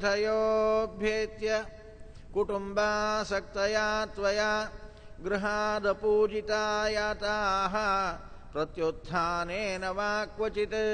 ಮನೆಗೆ ಬಂದ ಅತಿಥಿಗಳು ಆತಿಥ್ಯವನ್ನು ಸ್ವೀಕಾರ ಮಾಡದೆ ನಿರಾಶರಾಗಿ ಹೊರಟೋಗ್ಬಿಟ್ರೋ ಹೇಗೆ? ಮನೆಯಲ್ಲಿ ಯಾಕೆ ಈ ನಿರಾನಂದ? ಗಾಬರಿ ಆಗಿದ್ದಾರೆ ಅವರಿಗೆ. ನಮಗೆಲ್ಲ ಗಾಬರಿ ಇಲ್ಲ, ಯಾರು ಬರಲಿ ಯಾರು ಹೋಗಲಿ, ನಮಗೇನದರ ಚಿಂತೆ ಇರೋದಿಲ್ಲ. ಭಾಗವತ ಸಂದೇಶ ಕೊಡ್ತಾರೆ. ಅದಕ್ಕೋಸ್ಕರವಾಗಿ ಮನೆಗೆ ಬಂದ ಅತಿಥಿ ನಿರಾಶನಾಗಿ ಹೊರಟು ಹೋದರೆ ಮನೆಯ ಎಲ್ಲ ಆನಂದವನ್ನು ಕಿತ್ತುಕೊಂಡು ಹೋಗ್ತದೆ. ಅದರಿಂದ ಜಾಗೃತಿ ಇರಬೇಕು ಅಂತಲೇ ಭಾಗವತ. ಅಥವಾ ಮನೆಯಲ್ಲಿ ನಡೆಯಬೇಕಾಗಿರತಕ್ಕಂತಹ ಅಗ್ನಿ ಪೂಜಾ, ಅತಿಥಿ ಪೂಜೆಯ ಜೊತೆಯಲ್ಲಿ ಅಗ್ನಿ ಆರಾಧನೆ, ಭಗವದಾರಾಧನೆ, ಭಗವತ್ ಸಂಕೀರ್ತನೆ ಇವುಗಳು ನಡೆಯದೇ ಹೋದಾಗಲೂ ಕೂಡ ಮನೆಯಲ್ಲಿ ನಿರಾನಂದವಾಗತಕ್ಕಂತಹದ್ದಾಗ್ತದೆ. ಆನಂದ ಹೊರಟು ಹೋಗ್ತದೆ. ಯಾವ ಭಗವಂತನ ಅನುಗ್ರಹದಿಂದ ಉತ್ತಮವಾದ ಆಶ್ರಯವನ್ನು ಪಡೆದು ನಾವು ಮನೆಯಲ್ಲಿದ್ದೇವೋ ಆ ಮನೆಯಲ್ಲಿ ಭಗವಂತನ ಉಪಕಾರ ಸ್ಮರಣ ಪುರಸ್ಸರವಾಗಿ ಅವನ ಸಂಕೀರ್ತನೆ ನಡೆಯಬೇಕು ಅಂತಲೇ ಭಾಗವತ. ಎಲ್ಲಿ ಭಗವಂತನ ಸಂಕೀರ್ತನೆ ನಡೆಯೋದಿಲ್ವೋ ಅಲ್ಲಿ ದೈತ್ಯರು ಆವರಿಸಿ ಬಿಡ್ತಾರೆ. ದೈತ್ಯರು ಆವರಿಸಿ ಬಿಟ್ರೆ ಸುಖ ಹೇಗೆ ಬರಬೇಕು? ಅದಕ್ಕೋಸ್ಕರವಾಗಿ ಮನೆಯಲ್ಲಿ ಭಗವಂತನ ಉಪಕಾರ ಸ್ಮರಣ ರೂಪವಾಗಿರತಕ್ಕಂತಹ ಅವನ ಸ್ತೋತ್ರ, ಅವನ ಆರಾಧನೆ ಅದು ಮನೆಯಲ್ಲಿ ನಡೆಯಬೇಕು. ಭಗವಂತನ ಆರಾಧನೆ ಪ್ರತಿಮೆಗಳಲ್ಲಿ ಆಗಬಹುದು ಅಥವಾ ಅಗ್ನಿಯ ಮುಖಾಂತರವಾಗಿ ಆಗಬಹುದು. ಅಗ್ನಿ ಆರಾಧನೆಯು ಕೂಡ ಭಗವಂತನ ಒಂದು ಅದ್ಭುತವಾದ ಪ್ರತೀಕ. ಅಗ್ನಿಯ ಪ್ರತೀಕದಲ್ಲಿಯೂ ಕೂಡ ಭಗವಂತನನ್ನು ಆರಾಧನೆ ಮಾಡತಕ್ಕಂಥದ್ದು. ಹೀಗೆ ಯಾವುದೇ ಲೋಪ ಉಂಟಾದಾಗಲೂ ಕೂಡ ಮನೆಯಲ್ಲಿ ಉತ್ಸಾಹ, ಆನಂದ ಹೊರಟು ಹೋಗ್ತದೆ. ಅಂಥದ್ದೇನಾದರೂ ಆಯಿತೋ ಏನೋ ಅಂತ ಗಾಬರಿ ಕಶ್ಯಪರಿಗೆ. ಅದಿತಿಯನ್ನು ಕೇಳ್ತಾ ಇದ್ದಾರೆ, ಅತಿಥಿ ಸತ್ಕಾರ ನಡೆಯುತ್ತೋ ಇಲ್ಲೋ, ಅಗ್ನಿ ಆರಾಧನೆ ಸರಿಯಾಗಿ ನಡೆದಿದೆಯೋ ಇಲ್ಲೋ, ಭಗವತ್ ಸಂಕೀರ್ತನೆ ಭಗವದಾರಾಧನೆಗಳು ಮನೆಯಲ್ಲಿ ನಡೆದದೋ ಇಲ್ಲೋ, ಯಾಕೆ ನಿರುತ್ಸಾಹ ಅಂತ ಆಶ್ಚರ್ಯದಿಂದ ಕೇಳಿದಾಗ ಅದಿತಿ ದೇವಿ ಕಶ್ಯಪರನ್ನು ಕುರಿತು ಮಾತನಾಡ್ತಾ ಇದ್ದಾಳೆ. ಭದ್ರಂ ದ್ವಿಜಗವಾಂ ಬ್ರಹ್ಮನ್ ಧರ್ಮಸ್ಯಾಸ್ಯ ಧನಸ್ಯ ಚ. ಸ್ವಾಮಿ, ಇದು ಕಶ್ಯಪರ ಆಶ್ರಮ. ಕಶ್ಯಪರ ಆಶ್ರಮದಲ್ಲಿ ಅತಿಥಿಗಳಿಗೆ ಆತಿಥ್ಯ ಸಿಗಲಿಲ್ಲ ಅಂತಿಲ್ಲ, ಅಗ್ನಿ ಆರಾಧನೆ ನಡೆದಿಲ್ಲ ಅಂತಿಲ್ಲ. ಭಗವದಾರಾಧನೆ, ಭಗವತ್ ಸಂಕೀರ್ತನೆ, ಗೋಪೂಜಾ ಎಲ್ಲವೂ ನಿತ್ಯ ನಿರಂತರವಾಗಿ ಏನು ನಡೆಯಬೇಕೋ ಕಾಲ ಕಾಲಕ್ಕೆ ಸರಿಯಾಗಿ ನಡೆಯುತ್ತಾ ಇದೆ. ಅದು ಯಾವ ಗಾಬರಿ ಇಲ್ಲ. ಮತ್ತೆ ನಿರುತ್ಸಾಹ ಯಾಕೆ ಅಂತೀರೋ, ಅದು ನನ್ನ ಮನಸ್ಸಿನ ಭಾವನೆ. ನನ್ನ ಮಕ್ಕಳು ದೇವತೆಗಳು ಸಂಪತ್ತು ಕಳೆದುಕೊಂಡ್ರು, ಐಶ್ವರ್ಯ ಒಡೆತನವನ್ನು ಕಳೆದುಕೊಂಡ್ರು, ಅಧಿಕಾರ ಕಳ್ಕೊಂಡ್ರು, ಎಲ್ಲ ಕಳ್ಕೊಂಡು ಕಣ್ಣು ಮುಂದಾದರೂ ಇದ್ದಾರೋ ಇಲ್ಲ, ಅದೃಶ್ಯರಾಗಿ ಹೋಗಿಬಿಟ್ಟಿದ್ದಾರೆ. ಎಲ್ಲಿ ಹೋಗಿದ್ದಾರೋ, ಹೇಗಿದ್ದಾರೋ, ಮನಸ್ಸು ಪರಿತಪಿಸ್ತಾ ಇದೆ ಮಕ್ಕಳಿಗಾಗಿ. ಅದಕ್ಕಾಗಿ ಈ ನಿರುತ್ಸಾಹ, ಈ ನಿರಾನಂದ ಅಂತ ತಿಳಿಸಿದಾಗ ನಕ್ಕು ಬಿಟ್ಟಿದ್ದಾರೆ ಕಶ್ಯಪರು. ಯಾಕೆ ಅಂದರೆ ಅವರೇ ಹೇಳ್ತಾರೆ, ಕ್ವದೇಹೋ ಭೌತಿಕೋ ನಾತ್ಮ ಕ್ವಚಾತ್ಮ ಪ್ರಕೃತೆ ಪರಃ ಕಸ್ಯಪೇ ಪತಿಪುತ್ರಾದ್ಯಾಹ ಮೋಹಯೇವ ಹಿ ಕಾರಣಂ. ಅದಿತಿ, ಕಶ್ಯಪರ ಹೆಂಡತಿಯಾಗಿ ನಿನಗೂ ಮಕ್ಕಳ ವ್ಯಾಮೋಹ ಬಿಡಲಿಲ್ಲಲ್ಲ ಅಂದ್ರೆ ಅವರು. ಎಷ್ಟು ಮಕ್ಕಳಲ್ಲಿ ವ್ಯಾಮೋಹ ಅನ್ನೋದಕ್ಕಂಥದ್ದು, ಅದೇನು ಪ್ರೀತಿ ಮಕ್ಕಳಲ್ಲಿ. ಇದೇ ಪ್ರೀತಿಯನ್ನು ಭಗವಂತನಲ್ಲಿ ಮಾಡಿಬಿಟ್ಟಿದ್ದಿ ಅಂದರೆ ಮೋಕ್ಷ ಸಾಧನೆಯಾಗಿ ಹೋಗಿಬಿಡ್ತಿತ್ತಲ್ಲ.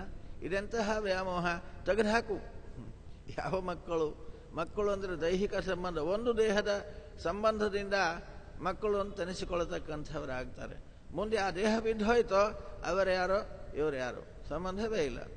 ಹೀಗೆ ಒಂದು ಜನ್ಮದಲ್ಲಿ ಯಾವುದೋ ಒಂದು ದೇಹದ ಸಂಪರ್ಕದಿಂದ ಮಕ್ಕಳು ಅಂತಾದವರಲ್ಲಿ ಇಷ್ಟು ಪ್ರೀತಿ ಮಾಡ್ತೀಯಾದರೆ, ಅನಾದಿ ಕಾಲದಿಂದ ನಮ್ಮ ರಕ್ಷಣೆ ಮಾಡ್ತಾ ನಮಗೆ ಅನಿಮಿತ್ತ ಬಾಂಧವನಾಗಿ ಉಪಕಾರ ಮಾಡತಕ್ಕಂತಹ ಭಗವಂತನ ಸ್ಮರಣೆ, ಅವನನ್ನು ಪ್ರೀತಿಸಬೇಕಾದದ್ದು ಕರ್ತವ್ಯ ಅಲ್ಲೇನು? ಇದೇ ಪ್ರೀತಿಯನ್ನು ಭಗವಂತನಲ್ಲಿ ಮಾಡು. ಉಪತಿಷ್ಠಸ್ವ ಪುರುಷಂ ಭಗವಂತಂ ಜನಾರ್ದನಂ. ಭಗವದಾರಾಧನೆಯನ್ನು ಮಾಡತಕ್ಕಂಥವನಾಗು. ನಿನಗೆ ಉದ್ಧಾರವಾಗ್ತದೆ ಅಂತ ನಕ್ಕು ಹೇಳಿದಾಗ ಅದಿತಿ ಹೇಳಿದ್ಲು, ಆಗಲಿ ಭಗವದಾರಾಧನೆಯನ್ನು ಮಾಡ್ತೇನೆ, ಆದರೂ ನನ್ನ ಮಕ್ಕಳು ಅವರು ಶ್ರೇಯಸ್ಸು ಪಡೆಯಬೇಕು. ಯಾವ ರೀತಿಯಲ್ಲಿ ಭಗವದಾರಾಧನೆ ಮಾಡಿದಾಗ ನನ್ನ ಮಕ್ಕಳಿಗೆ ಶ್ರೇಯಸ್ಸಾಗುತ್ತದೋ, ಯಾವ ರೀತಿ ಭಗವಂತನನ್ನು ನಾನು ಪೂಜಿಸಿದಾಗ ನನ್ನ ಮಕ್ಕಳು ಕಳೆದುಕೊಂಡದ್ದನ್ನು ಪುನಃ ಪಡೆಯುತ್ತಾರೋ ಅಂತಹ ರೀತಿಯ ವಿಧಾನವನ್ನು ನನಗೆ ಹೇಳ್ರಿ. ಆ ವಿಧಾನದಲ್ಲಿ ನಾನು ಭಗವದಾರಾಧನೆಯನ್ನು ಮಾಡ್ತೀನಿ ನನ್ನ ಮಕ್ಕಳ ಶ್ರೇಯಸ್ಸಿಗೋಸ್ಕರವಾಗಿ. ಅದಿತಿಯ ಈ ಪುತ್ರ ವಾತ್ಸಲ್ಯವನ್ನು ನೋಡಿ ಆಶ್ಚರ್ಯಪಡ್ತಾರೆ ಕಶ್ಯಪರು. ಕ್ಷಣಕಾಲ ಧ್ಯಾನಾಸಕ್ತರಾದರಂತೆ. ಇದೇನು ಪುತ್ರ ವಾತ್ಸಲ್ಯ? ತಿಳಿಸಿ ಹೇಳಿದರೂ ವಾತ್ಸಲ್ಯ ಹೋಗದೆ ಇದು ಪ್ರಬಲವಾಗಿದೆ ಅಂದರೆ ಇದಕ್ಕೇನೋ ಭಗವತ್ ಸಂಕಲ್ಪ ಇರಬೇಕು. ಏನದು ಪ್ರಬಲವಾದ ಭಗವತ್ ಸಂಕಲ್ಪ ಅಂತ ಧ್ಯಾನದಲ್ಲಿ ಕಂಡುಕೊಂಡ್ರಂತೆ ಕಶ್ಯಪರು. ಆನಂದ ಆಯಿತು. ಓಹೋ, ಭಗವಂತ ಅದಿತಿಯ ಮಗನಾಗಿ ಅವತರಿಸಿ ಅವಳ ಮಕ್ಕಳಿಗೆ ದೇವತೆಗಳಿಗೆ ಪುನಃ ರಾಜ್ಯ ಕೊಡಿಸಬೇಕು ಅಂತ ಸಂಕಲ್ಪಿಸಿದ್ದಾನೆ. ಅದಕ್ಕಾಗಿ ಇಂತಹ ಹಠ. ಸಂತೋಷ ಆಯಿತು. ತಕ್ಷಣ ಅದಿತಿಯನ್ನು ಕುರಿತು ಮಾತನಾಡ್ತಾರಂತೆ ಕಶ್ಯಪರು. ಏತನ್ಮೇ ಭಗವಾನ್ ಪುಷ್ಟಃ ಪ್ರಜಾಕಾಮಸ್ಯ ಪದ್ಮಜಃ ಯದಾ ಹತೆ ಪ್ರವಕ್ಷ್ಯಾಮಿ ವ್ರತಂ ಕೇಶವತೋಷಣಂ. ಅದಿತಿ, ನಿನ್ನ ಮಕ್ಕಳು ಕಳೆದುಕೊಂಡದ್ದನ್ನೆಲ್ಲ ಪುನಃ ಪಡೆಯಬೇಕಲ್ಲ, ಯಾವ ರೀತಿಯಾಗಿ ಭಗವದಾರಾಧನೆ ಮಾಡಬೇಕು ಅದಕ್ಕಾಗಿ ಅಂತ ಕೇಳ್ತೀಯಲ್ಲ, ಹೇಳ್ತೇನೆ ಕೇಳು. ಹಿಂದೆ ಪ್ರಜಾಕಾಮುಕರಾಗಿರತಕ್ಕಂತಹ ಪ್ರಜಾಪತಿಗಳಿಗೆ ಪ್ರಜೇಶ್ವರರಾಗಿರತಕ್ಕಂತಹ ಬ್ರಹ್ಮದೇವರು ತಿಳಿಸಿದ ಒಂದು ವ್ರತ ಉಂಟು, ಉತ್ತಮವಾದ ವ್ರತ. ಆ ವ್ರತವನ್ನೇ ನಿನಗೆ ಹೇಳ್ತೀನಿ. ಯಾವ ವ್ರತವನ್ನು ಮಾಡುವುದರಿಂದ ಭಗವಂತ ಪ್ರೀತನಾಗುತ್ತಾನೋ ಅಂತಹ ಶ್ರೇಷ್ಠವಾದ ಒಂದು ವ್ರತ ಉಂಟು, ಅದನ್ನು ನಿನಗೆ ಹೇಳ್ತೀನಿ. ಅದನ್ನು ಮಾಡು. ಭಗವಂತ ಪ್ರೀತನಾಗುತ್ತಾನೆ. ಅವನು ಪ್ರೀತನಾದರೆ ಲೋಕದಲ್ಲಿ ದೊರೆಯದೇ ಇದ್ದದ್ದು ಯಾವುದು ಅಂತ ಹೇಳು. ನಿನ್ನ ಮಕ್ಕಳು ಕಳೆದುಕೊಂಡದ್ದನ್ನೆಲ್ಲ ಪಡೆಯುತ್ತಾರೆ. ಅದನ್ನು ಯಾವಾಗ ಮಾಡಬೇಕು, ಹೇಗೆ ಮಾಡಬೇಕು ಅದನ್ನೆಲ್ಲ ನಿನಗೆ ತಿಳಿಸ್ತೀನಿ ಕೇಳು ಅಂತ ಆ ವ್ರತದ ವಿಧಾನಗಳನ್ನು ನಿರೂಪಣೆ ಮಾಡುತ್ತಾ ಇದ್ದಾರೆ. ಫಾಲ್ಗುಣಸ್ಯಾಮಲೇ ಪಕ್ಷೆ ದ್ವಾದಶಾಹಂ ಪಯೋವ್ರತಃ ಅರ್ಚಯೇದರವಿಂದಾಕ್ಷಂ ಭಕ್ತ್ಯಾ ಪರಮಯಾನ್ವಿತಃ. ನಾನು ಹೇಳುವ ಈ ವ್ರತವನ್ನು ಫಾಲ್ಗುಣ ಮಾಸದ ಶುಕ್ಲ ಪಕ್ಷದಲ್ಲಿ ಮಾಡತಕ್ಕಂಥದ್ದು. ಪ್ರತಿಪದಾದಿಂದ ದ್ವಾದಶಿಯವರೆಗೆ ಮಾಡತಕ್ಕಂತಹ 12 ದಿನದ ವ್ರತ ಇದು, ಒಂದು ದಿನದ ವ್ರತ ಅಲ್ಲ. ಪಯೋವ್ರತ ಅಂತ ಕರೆಯುತ್ತಾ ಇದ್ದಾರೆ ಇದನ್ನು. 12 ದಿನದ ವ್ರತ. ಅರ್ಚಯೇದ್ ಅರವಿಂದಾಕ್ಷಂ ಭಕ್ತ್ಯಾ ಪರಮಯಾನ್ವಿತಃ. ಸಾಮಾನ್ಯವಾಗಿ ಪಯೋವ್ರತ ಅಂತ ಮುಂದಿನ ತಿಂಗಳು ಬರ್ತದೆ. ಹಾಲನ್ನು ಸ್ವೀಕರಿಸುವ ಹಾಗಿಲ್ಲ. ಈಗ ದಧಿವ್ರತ ಚಾತುರ್ಮಾಸ್ಯದಲ್ಲಿ, ಈ ದಧಿವ್ರತದಲ್ಲಿ ಮೊಸರನ್ನು ಮುಟ್ಟುವ ಹಾಗಿಲ್ಲ. ಮುಂದಿನ ತಿಂಗಳು ಅಲ್ಲಿ 1 ತಿಂಗಳು ಹಾಲು ಮುಟ್ಟುವ ಹಾಗಿಲ್ಲ, ಭಾದ್ರಪದ ಶುದ್ಧ ದ್ವಾದಶಿಯಿಂದ.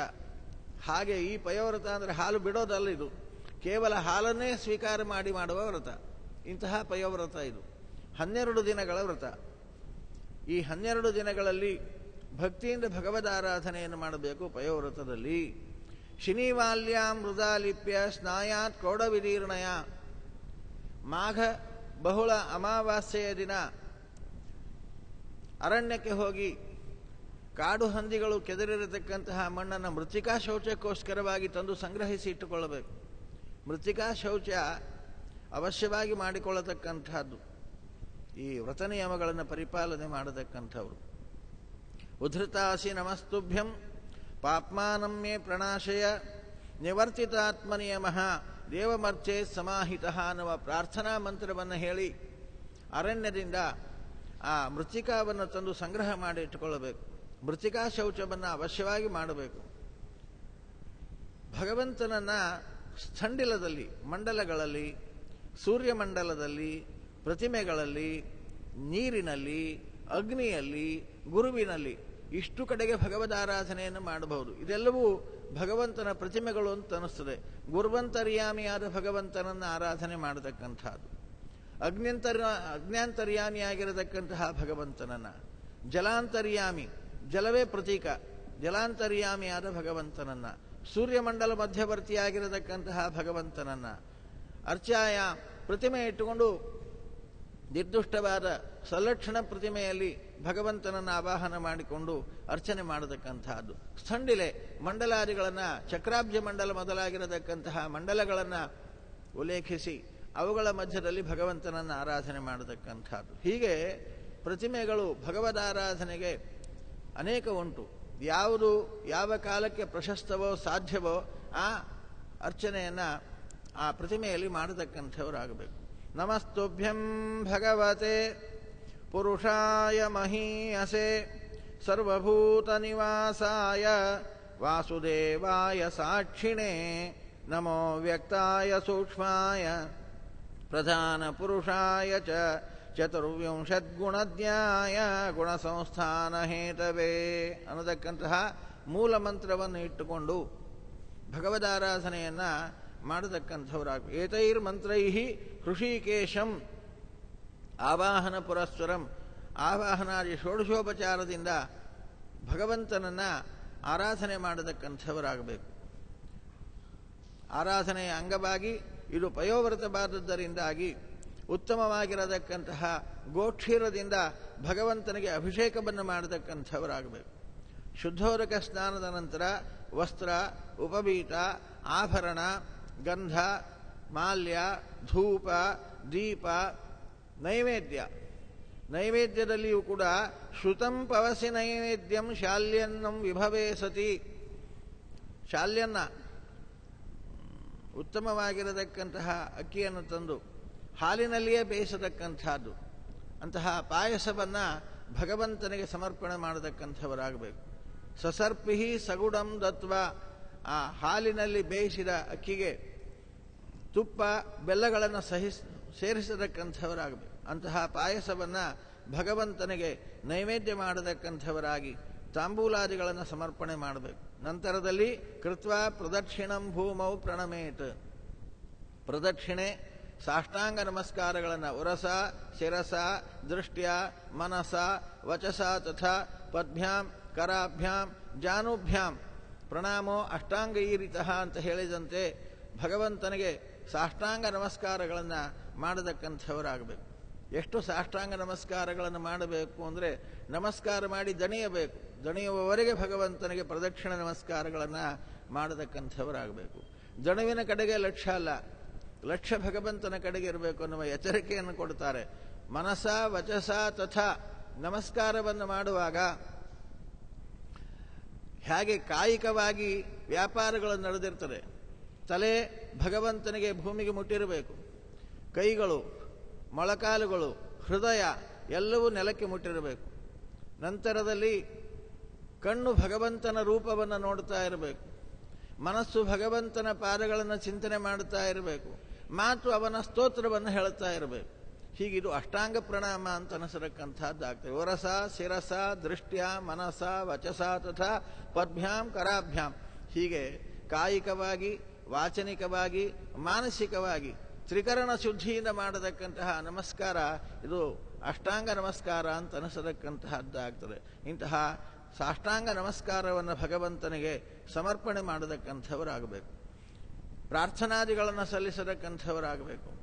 ಪ್ರಾರ್ಥನಾದಿಗಳನ್ನು ಸಲ್ಲಿಸಿ ನಂತರ ಜ್ವಬರಾನ್ ಭೋಜಯೇದ್ ವಿಪ್ರಾನ್ ಪಾಯಸೇನ ಯಥೋಚಿತಂ, ಇಬ್ಬರು ಬ್ರಾಹ್ಮಣ ದಂಪತಿಗಳಿಗೆ ಕಮ್ಮಿ ಇಲ್ಲದಂತೆ ಬ್ರಾಹ್ಮಣ ದಂಪತಿಗಳಿಗೆ ಭೋಜನವನ್ನು ಮಾಡಿಸತಕ್ಕಂಥವರಾಗಬೇಕು. ನಂತರ ತಾನು ಊಟ ಮಾಡುವ ಹಾಗಿಲ್ಲ. ಪಯಸ ಪಯೋಭಕ್ಷ ವ್ರತಮಿದಂ ಚರೇತ್ ವಿಷ್ಣುರ್ಚನಾದೃತಃ, ತಾನು ಬ್ರಾಹ್ಮಣರಿಗೆ ಭೋಜನವನ್ನು ಮಾಡಿಸಿ ಊಟ ಮಾಡುವ ಹಾಗಿಲ್ಲ. ತಾನು ಪಯೋಭಕ್ಷ, ಹಾಲನ್ನು ಮಾತ್ರ ಆಹಾರವಾಗಿ ಇಟ್ಟುಕೊಂಡು ತಾನು ವ್ರತವನ್ನು ಮಾಡತಕ್ಕಂಥವನಾಗಬೇಕು. ಹಾಲನ್ನು ಮಾತ್ರ ಆಹಾರವಾಗಿ ಇಟ್ಕೋಬೇಕು ಅಂದರೆ ಒಂದು ಕೊಡದ ತುಂಬ ಒಂದು 10 ಲೀಟರ್ ಹಾಲು ಕೊಡೋದಲ್ಲ, ನಿಯಮಿತವಾದ ಆಹಾರ, ಎಷ್ಟು ದೇಹಧಾರಣೆಗೆ ಸಾಧ್ಯವೋ ಅಷ್ಟು ಕಡಿಮೆಯಲ್ಲಿ ಹಾಲನ್ನು ತಾನು ಸ್ವೀಕಾರ ಮಾಡತಕ್ಕಂಥವನಾಗಬೇಕು. ತತ್ಪೂರ್ವವಾಗಿ ಪೂರ್ವವದ್ ಜಿಹುಯಾದಗ್ನಿಂ ಬ್ರಾಹ್ಮಣಾಶ್ಚ ಭೋಜಯೇತ್, ಏನು ಪಾಯಸವನ್ನು ಭಗವಂತನಿಗೆ ನೈವೇದ್ಯ ಮಾಡಿದ್ದೀವಿ, ಹಾಲಿನಲ್ಲಿ ಬೇಯಿಸಿದ ಪಾಯಸವನ್ನು, ಆ ಪಾಯಸವನ್ನು ಅಷ್ಟಾಕ್ಷರ ಮಂತ್ರದಿಂದ, ದ್ವಾದಶಾಕ್ಷರ ಮಂತ್ರದಿಂದ ಅಗ್ನಿಯಂತರ್ಗತನಾದ ಭಗವಂತನಿಗೆ ಸಮರ್ಪಣೆ ಮಾಡತಕ್ಕಂಥವರು, ಅಗ್ನಿಯಲ್ಲಿ ಹೋಮ ಮಾಡತಕ್ಕಂಥವರಾಗಬೇಕು. ಅಷ್ಟಾಕ್ಷರ ಮಂತ್ರದಿಂದ, ನಾರಾಯಣ ಅಷ್ಟಾಕ್ಷರ ಮಂತ್ರದಿಂದ, ವಾಸುದೇವ ದ್ವಾದಶಾಕ್ಷರ ಮಂತ್ರದಿಂದ ಅಗ್ನಿಯನ್ನು ಆವಾಹನ ಮಾಡಿಕೊಂಡು ಅಗ್ನ್ಯಂತರ್ಗತನಾದ ಪರಶುರಾಮ ದೇವರಿಗೆ ಆ ಆಹುತಿಗಳನ್ನು ಸಮರ್ಪಣೆ ಮಾಡತಕ್ಕಂಥವರಾಗಬೇಕು ಪ್ರತಿದಿನದಲ್ಲಿಯೂ ಕೂಡ. ಹೀಗೆ ಅಗ್ನ್ಯಂತರ್ಗತನಾದ ಭಗವಂತ, ಅರ್ಚಾಂತರ್ಗತನಾದ ಭಗವಂತ, ಬ್ರಾಹ್ಮಣಾಂತರ್ಗತನಾದ ಭಗವಂತ, ಮೂರು ಕಡೆಯಲ್ಲಿ ಭಗವಂತನನ್ನು ಚಿಂತನೆ ಮಾಡ್ತಾ ಏಕಕಾಲಕ್ಕೆ ಭಗವಂತನಿಗೆ ಸಮರ್ಪಣೆ ಅನ್ನತಕ್ಕಂಥದ್ದು ನಡೆಯಬೇಕು. ಹರೇರಾರಾಧನಂ, ಹೋಮಂ, ಅರ್ಹಣಂ, ದ್ವಿಜತರ್ಪಣಂ, ಹೀಗೆ ಮೂರು ಅಧಿಷ್ಠಾನದಲ್ಲಿ ಆದರೂ ಕೂಡ ಭಗವದಾರಾಧನೆ ನಿರಂತರವಾಗಿ 12 ದಿನಗಳ ಪರ್ಯಂತರ ನಡೆಯತಕ್ಕಂಥದ್ದಾಗಬೇಕು. ದ್ವಾದಶಿಯವರೆಗೆ, ತ್ರಯೋದಶಿಯ ದಿನದಲ್ಲಿ ಉದ್ಯಾಪನವನ್ನು ಮಾಡತಕ್ಕಂಥವರಾಗಬೇಕು. ಹೀಗೆ ಈ ಪಯೋವ್ರತ ಅಂತ ಅನ್ನಿಸ್ತದೆ. ಇಂತಹ ಪಯೋವ್ರತವನ್ನು ಮಾಡುವಾಗ ಬ್ರಹ್ಮಚರ್ಯಂ ಅಧಸ್ವಾಪಂ ಸ್ನಾನಂ ತ್ರಿಷವಣಂ ಚರೇತ್ ವರ್ಜಯೇದ್ ಅಸದಾಲಾಪ ಭೋಗ ಉಚ್ಚಾವಚಾಸ್ತಥಾ ಅಂತಾರೆ. ಮತ್ತೆ ಬ್ರಹ್ಮಚರ್ಯ ಇಂದ್ರಿಯಗಳನ್ನು ನಿಗ್ರಹಿಸತಕ್ಕಂಥವನಾಗಬೇಕು. ಅಧಸ್ವಾಪಂ ಕೆಳಗಡೆಗೆ ದರ್ಭೆಯ ಚಾಪೆಯಲ್ಲಿ ಮಲಗತಕ್ಕಂಥವರಾಗಬೇಕು. ತ್ರಿಷವಣಂ ಸ್ನಾನಂ 3 ಕಾಲದಲ್ಲಿ, 3 ಸಂಧ್ಯಾಕಾಲದಲ್ಲಿ ಕೂಡ ಸ್ನಾನವನ್ನು ಮಾಡತಕ್ಕಂಥವರಾಗಬೇಕು. ಭೋಗಾನ್ ಉಚ್ಚಾವಚಾಸ್ತತ ಹೆಚ್ಚಿನ ಭೋಗ ಸಾಮಗ್ರಿಗಳನ್ನು ತ್ಯಾಗ ಮಾಡತಕ್ಕಂಥವರಾಗಬೇಕು. ವರ್ಜಯೇದ್ ಅಸದಾಲಾಪಂ ಕಾಡು ಹರಟೆ, ಲೌಕಿಕವಾದ ಹರಟೆಯನ್ನು ಬಿಡತಕ್ಕಂಥವರಾಗಬೇಕು. ಭಗವತ್ ಸ್ತೋತ್ರಗಳನ್ನು ನಿರಂತರವಾಗಿ ನುಡಿಯತಕ್ಕಂಥವರಾಗಬೇಕು. ಅಹಿಂಸ್ರಃ ಸರ್ವಭೂತಾನಾಂ, ಮತ್ತೊಬ್ಬರಿಗೆ ಹಿಂಸೆ ಆಗದಂತೆ ಇರಬೇಕು. ಹೀಗೆ ಕಾರಯೇತ್ ಶಾಸ್ತ್ರದೃಷ್ಟೇನ ವಿಧಿನಾ ವಿಧಿಕೋವಿದೈಹಿ, ಇಂತಹ ವಿಧಾನಗಳನ್ನು ತಿಳಿದಿರತಕ್ಕಂತಹ ಆಚಾರ್ಯರನ್ನು ಬರೆಸಿ ಅವರ ಮಾರ್ಗದರ್ಶನದಲ್ಲಿ ಇಂತಹ ಪಯೋವ್ರತವನ್ನು 12 ದಿನಗಳ ಕಾಲ ಮಾಡತಕ್ಕಂಥವರಾಗಿ, 13ನೆಯ ದಿನ ಪುನಃ ಚರುವನ್ನು ಪಾಯಸವನ್ನು ಮಾಡತಕ್ಕಂಥವರಾಗಿ ಉದ್ಯಾಪನ ಹೋಮವನ್ನು ಮಾಡತಕ್ಕಂಥವರಾಗಬೇಕು. ವಿತ್ತಶಾಠ್ಯ ವಿವರ್ಜಿತ, ವಿತ್ತಶಾಠ್ಯ ಅಂದರೆ ದ್ರವ್ಯ ಸಮರ್ಪಣೆಯ ವಿಷಯದಲ್ಲಿ ಶಾಠ್ಯತನವನ್ನು ಬಿಡತಕ್ಕಂಥವರಾಗಬೇಕು. ಆಚಾರ್ಯಂ ಜ್ಞಾನ ಸಂಪನ್ನಂ, ಒಳ್ಳೆ ಜ್ಞಾನ ಸಂಪನ್ನರಾಗಿರತಕ್ಕಂತಹ ಗುರುಗಳನ್ನು ಆಶ್ರಯಿಸಿ ಅವರ ಮಾರ್ಗದರ್ಶನದಲ್ಲಿ ಉದ್ಯಾಪನ ಹೋಮ ಹವನಗಳನ್ನು ಮಾಡತಕ್ಕಂಥವರಾಗಿ ಭೋಜನವನ್ನು ಮಾಡಿಸಬೇಕು. ದಕ್ಷಿಣಾಂ ಗುರವೇ ದದ್ಯಾತ್, ವ್ರತೋಪದೇಶ ಮಾಡಿರತಕ್ಕಂತಹ ಗುರುಗಳಿಗೆ ದಕ್ಷಿಣಗಳನ್ನು, ದಾನಗಳನ್ನು ಕೊಡತಕ್ಕಂಥವರಾಗಬೇಕು. ವಿಷ್ಣೋಸ್ತು ತತ್ಪ್ರೀಣನಂ ವಿದ್ವಾನ್ ಸಹ ಬುಂಜೀತ ಬುಂಧಿಭಿಹಿ, ನಂತರದಲ್ಲಿ ಬ್ರಾಹ್ಮಣ ಸಂತರ್ಪಣಾದಿಗಳಾದ ಮೇಲೆ ತಾನು ಕೂಡ ತನ್ನ ಪರಿವಾರವನ್ನು ಕೂಡಿಕೊಂಡು ಭೋಜನವನ್ನು ಮಾಡತಕ್ಕಂಥವರಾಗಬೇಕು. ಸಾಯಂಕಾಲ ನೃತ್ಯ, ವಾದಿತ್ರ್ಯ, ಸ್ತೋತ್ರ, ಸ್ವಸ್ತಿ ವಾಚನಾದಿಗಳನ್ನು ಮಾಡ್ತಾ ಭಗವದಾರಾಧನೆಯನ್ನು ಮಾಡತಕ್ಕಂಥವರಾಗಬೇಕು. ಅಯಂ ಹಿ ಸರ್ವಯಜ್ಞಾಖ್ಯ ಸರ್ವವ್ರತಮಿದಂ ಶ್ರುತಂ, ಇಂತಹ ಶ್ರೇಷ್ಠವಾಗಿರತಕ್ಕಂತಹ ಪಯೋವ್ರತ ತಪಸ್ಸಾರ ಇದು. ಅದನ್ನು ನಿನಗೆ ಹೇಳಿದ್ದೆ ನೋಡು. ಇದೆಲ್ಲ ಹೇಳುವುದರ ಜೊತೆಯಲ್ಲಿ ಇನ್ನೊಂದು ನಿಯಮವನ್ನು ಅವಶ್ಯವಾಗಿ ತಿಳಿದು ಪರಿಪಾಲನೆ ಮಾಡಬೇಕಾಗಿರತಕ್ಕಂಥದ್ದು ಅಂತ ಕಡೆಯ ನಿಯಮವನ್ನು ಅದಿತಿಗೆ ಕಶ್ಯಪರು ಉಪದೇಶ ಮಾಡುತ್ತಾ ಇದ್ದಾರೆ. ತಯೇವ ನಿಯಮ ಸಾಕ್ಷಾತ್ ತಯೇವ ಯಮೋತ್ತಮಾಃ ತಪೋದಾನಂ ವ್ರತಂ ಯಜ್ಞೋ ಏನ ತುಷ್ಯತ್ಯಥೋಕ್ಷಜಃ. ನೀನು ಮಾಡುವ ತಪಸ್ಸು ಇರಬಹುದು, ನೀನು ಮಾಡುವ ದಾನ ಇರಬಹುದು, ನೀನು ಮಾಡುವ ವ್ರತ ಇರಬಹುದು, ಯಜ್ಞ ಇರಬಹುದು, ಯಾವುದೇ ಅದು ಭಗವಂತ ಪ್ರೀತನಾಗಲಿ ಅನ್ನತಕ್ಕಂತಹ ಉದ್ದೇಶವನ್ನು ಇಟ್ಟುಕೋಬೇಕು. ಕಿಮಲಭ್ಯಂ ಹರವು ತುಷ್ಟೇ ಪ್ರಸನ್ನೆ ಶ್ರೀನಿಕೇತನೆ, ಭಗವಂತ ಪ್ರೀತನಾದರೆ ಏನು ಸಿಗಲಿಕ್ಕಿಲ್ಲ ಹೇಳು. ಪ್ರತಿಯೊಂದು ಯಾರೇ ಯಾವುದನ್ನೇ ಪಡೆಯಬೇಕಾದರೆ ಒಂದೇ ಉಪಾಯ, ಅದು ಭಗವದಾರಾಧನೆ ಅನ್ನತಕ್ಕಂಥದ್ದು. ಆದ್ದರಿಂದಾಗಿ ಲಕ್ಷ್ಮೀಪತಿ ಪ್ರಸನ್ನನಾದರೆ ಲೋಕದಲ್ಲಿ ಸಿಗದೇ ಇದ್ದದ್ದೇ ಇಲ್ಲ, ಎಲ್ಲವನ್ನು ಪಡೆಯತಕ್ಕಂಥವನಾಗ್ತಾನೆ. ಧರ್ಮ ಇರಬಹುದು, ಅರ್ಥ ಇರಬಹುದು, ಕಾಮ ಇರಬಹುದು, ಮೋಕ್ಷ ಇರಬಹುದು. ಚತುರ್ವಿಧ ಪುರುಷಾರ್ಥವನ್ನು ಪಡೆಯಲಿಕ್ಕೂ ಕೂಡ ಲೋಕದಲ್ಲಿ ಇರತಕ್ಕಂಥದ್ದು ಒಂದೇ ಉಪಾಯ, ಅದು ಭಗವದಾರಾಧನೆ. ಅಂತಹ ಭಗವದಾರಾಧನೆಯನ್ನು ಅವನು ಪ್ರೀತನಾಗಲಿ ಅಂತ ಉದ್ದೇಶವಿಟ್ಟುಕೊಂಡು ಮಾಡಿಕೊಂಡಾಗ ಸರ್ವಸ್ವವನ್ನು ಪಡೆಯತಕ್ಕಂಥವನಾಗ್ತಾನೆ. ಬಯಸಿದೆಯೋ ಬಯಸಿದ್ದನ್ನು ಮಾತ್ರ ಪಡೆಯುತ್ತೀರಿ, ಹೆಚ್ಚಿದದನ್ನು ನೀನು ಕಳೆದುಕೊಳ್ತೀರಿ. ಆದರೆ ಭಗವಂತ ಪ್ರೀತನಾಗಲಿ ಎನ್ನುವ ಉದ್ದೇಶವಿಟ್ಟುಕೊಂಡು ಮಾಡಿದಾಗ ಪ್ರೀತನಾದ ಭಗವಂತ ನಿನಗೆ ಯೋಗ್ಯವಾದದ್ದು ಏನೇನು ಕೊಡಬೇಕೋ ಎಲ್ಲವನ್ನೂ ತಾನು ಕೊಡತಕ್ಕಂಥವನಾಗ್ತಾನೆ. ಆದ್ದರಿಂದ ಯಾವುದೇ ವ್ರತ, ನಿಯಮ, ದಾನ, ಯಜ್ಞ ಮಾಡುವಾಗ ಭಗವಂತ ಪ್ರೀತನಾಗಲಿ ಎನ್ನುವ ಉದ್ದೇಶವನ್ನಿಟ್ಟುಕೊಂಡು ಮಾಡತಕ್ಕಂಥದ್ದು. ಈ ಹೆಸರು ಇರಬೇಕು ಅಂತಾರೆ ಕಶ್ಯಪರು ಅದಿತಿಗೆ ಹೇಳುವಾಗ. ತಸ್ಮಾದೇವಂ ವ್ರತಂ ಭದ್ರೇ ಪ್ರಯತ ಶ್ರದ್ಧಯಾಚರ ಭಗವಾನ್ ಪರಿತುಷ್ಟಸ್ಥೆ ವರಾನಾಶು ವಿಧಾಸ್ಯತಿ. ಹೇಳಿದ ಎಲ್ಲ ನಿಯಮಗಳನ್ನು ಚೆನ್ನಾಗಿ ನೆನಪಿನಲ್ಲಿಟ್ಟುಕೊಂಡು ಅವಶ್ಯವಾಗಿ ಫಾಲ್ಗುಣ ಮಾಸದ ಶುಕ್ಲಪಕ್ಷದ ಪ್ರತಿಪದಾದಿಂದ ದ್ವಾದಶಿಯವರೆಗೆ ಈ ವ್ರತವನ್ನು ಮಾಡಿ ತ್ರಯೋದಶಿಯ ದಿನ ಉದ್ಯಾಪನವನ್ನು ಮಾಡಿ ಬ್ರಾಹ್ಮಣ ಸಂತರ್ಪಣಾದಿಗಳನ್ನು ಮಾಡು. ಭಗವಂತ ಪ್ರೀತನಾಗಿ ನಿನ್ನ ಎಲ್ಲ ಇಷ್ಟಾರ್ಥಗಳನ್ನು ಅವಶ್ಯವಾಗಿ ಕೊಡತಕ್ಕಂಥವನಾಗಿದ್ದಾನೆ ಅಂತ ಕಶ್ಯಪರು ಹೇಳಿದಾಗ ಅದಿತಿ ದೇವಿಗೆ ತುಂಬ ಸಂತೋಷವಾಗಿದೆ. ಇಂತಹ ವ್ರತವನ್ನು ಮಾಡಬೇಕು. ಯಾವಾಗ ಫಾಲ್ಗುಣ ಮಾಸ ಬಂದಿತ್ತು ಅಂತ ಕಾಯ್ತಾ ಕುಳಿತಿದ್ದಾಳೆ. ಕಾಲ ಪ್ರತೀಕ್ಷೆ ಮಾಡುತ್ತಾ ಇದ್ದಾಳೆ. ಮನಸಶ್ಚೈಕಾಗ್ರಯ ವೃದ್ಧ್ಯ ಭಗವತ್ಯಖಿಲಾತ್ಮನಿ ವಾಸುದೇವೇ ಸಮಾಧಾಯ ಚಚಾರಃ ಪಯೋರತಂ. ಎಲ್ಲ ವಿಷಯಗಳನ್ನು, ನಿಯಮಗಳನ್ನು ಚೆನ್ನಾಗಿ ತಿಳಿದಿರತಕ್ಕಂತಹ ಅದಿತಿದೇವಿ ಫಾಲ್ಗುಣ ಮಾಸ ಬರ್ತಾ ಇರಲಿಕ್ಕಾಗಿ ತನ್ನ ಪತಿಯಾಗಿರತಕ್ಕಂತಹ ಕಶ್ಯಪರಿಗೆ ನಮಸ್ಕರಿಸಿದಲಂತೆ. ನನ್ನ ಜೊತೆಯಲ್ಲಿ ವ್ರತವನ್ನು ಮಾಡತಕ್ಕಂಥವರಾಗಲಿ, ನನಗೆ ವ್ರತಕ್ಕೆ ಅನುಗ್ರಹ ಮಾಡಿ ಹರಸತಕ್ಕಂಥವರಾಗಲಿ ಅಂತ ಪ್ರಾರ್ಥಿಸಿ ಕಶ್ಯಪರಿಂದ ಕೂಡಿಕೊಂಡೇ ಆ ವ್ರತವನ್ನು ತಾನು ಮಾಡುತ್ತಾ ಇದ್ದಾಳಂತೆ. ಪ್ರತಿಪದಾದಿಂದ ದ್ವಾದಶಿಯವರೆಗೆ ಆ ವ್ರತವನ್ನು ಮಾಡಿ ತ್ರಯೋದಶಿಯ ದಿನ ಯಾವ ನಿಯಮವನ್ನೂ ತಪ್ಪದೆ ಆಚರಿಸಿ ಉದ್ಯಾಪನವನ್ನು ಮಾಡುತ್ತಾ ಇದ್ದಾಳಂತೆ. ಉದ್ಯಾಪನ ಮಾಡಿದರೆ ಏನು ಆಶ್ಚರ್ಯ ಗೊತ್ತೇನಪ್ಪ ಅಂತಾರೆ ಶುಕಾಚಾರ್ಯರು ಪರೀಕ್ಷಿತನಿಗೆ ಹೇಳುವಾಗ. ಏನು ಆಶ್ಚರ್ಯ ಗೊತ್ತಾ? ಮನಸೈಕಾಗ್ರಯ ಬುದ್ಧಿಯ, ಏಕಾಗ್ರ ಬುದ್ಧಿಯಿಂದ ನಿರಂತರವಾಗಿ ಭಗವಂತನನ್ನು ಸ್ತೋತ್ರ ಮಾಡುತ್ತಾ, ಅವನ ಗುಣಚಿಂತನೆಯನ್ನು ಮಾಡುತ್ತಾ, ಅವನ ಉಪಕಾರವನ್ನು ಸ್ಮರಣೆ ಮಾಡುತ್ತಾ, ಅವನ ಕಾರುಣ್ಯವನ್ನು ಚಿಂತನೆ ಮಾಡುತ್ತಾ ಭಗವದಾರಾಧನೆಯನ್ನು ಮಾಡಿದ್ದಾಳೆ ಅದಿತಿದೇವಿ. ಕಾರಣ ಅವಳ ಉದ್ಯಾಪನೆಯ ದಿನವೇ ಅವಳಿಗೆ ಫಲ ಸಿಕ್ಕಿಬಿಟ್ಟಿತು, ತಡಾನೇ ಆಗಲಿಲ್ಲ ಅಂತಾರೆ.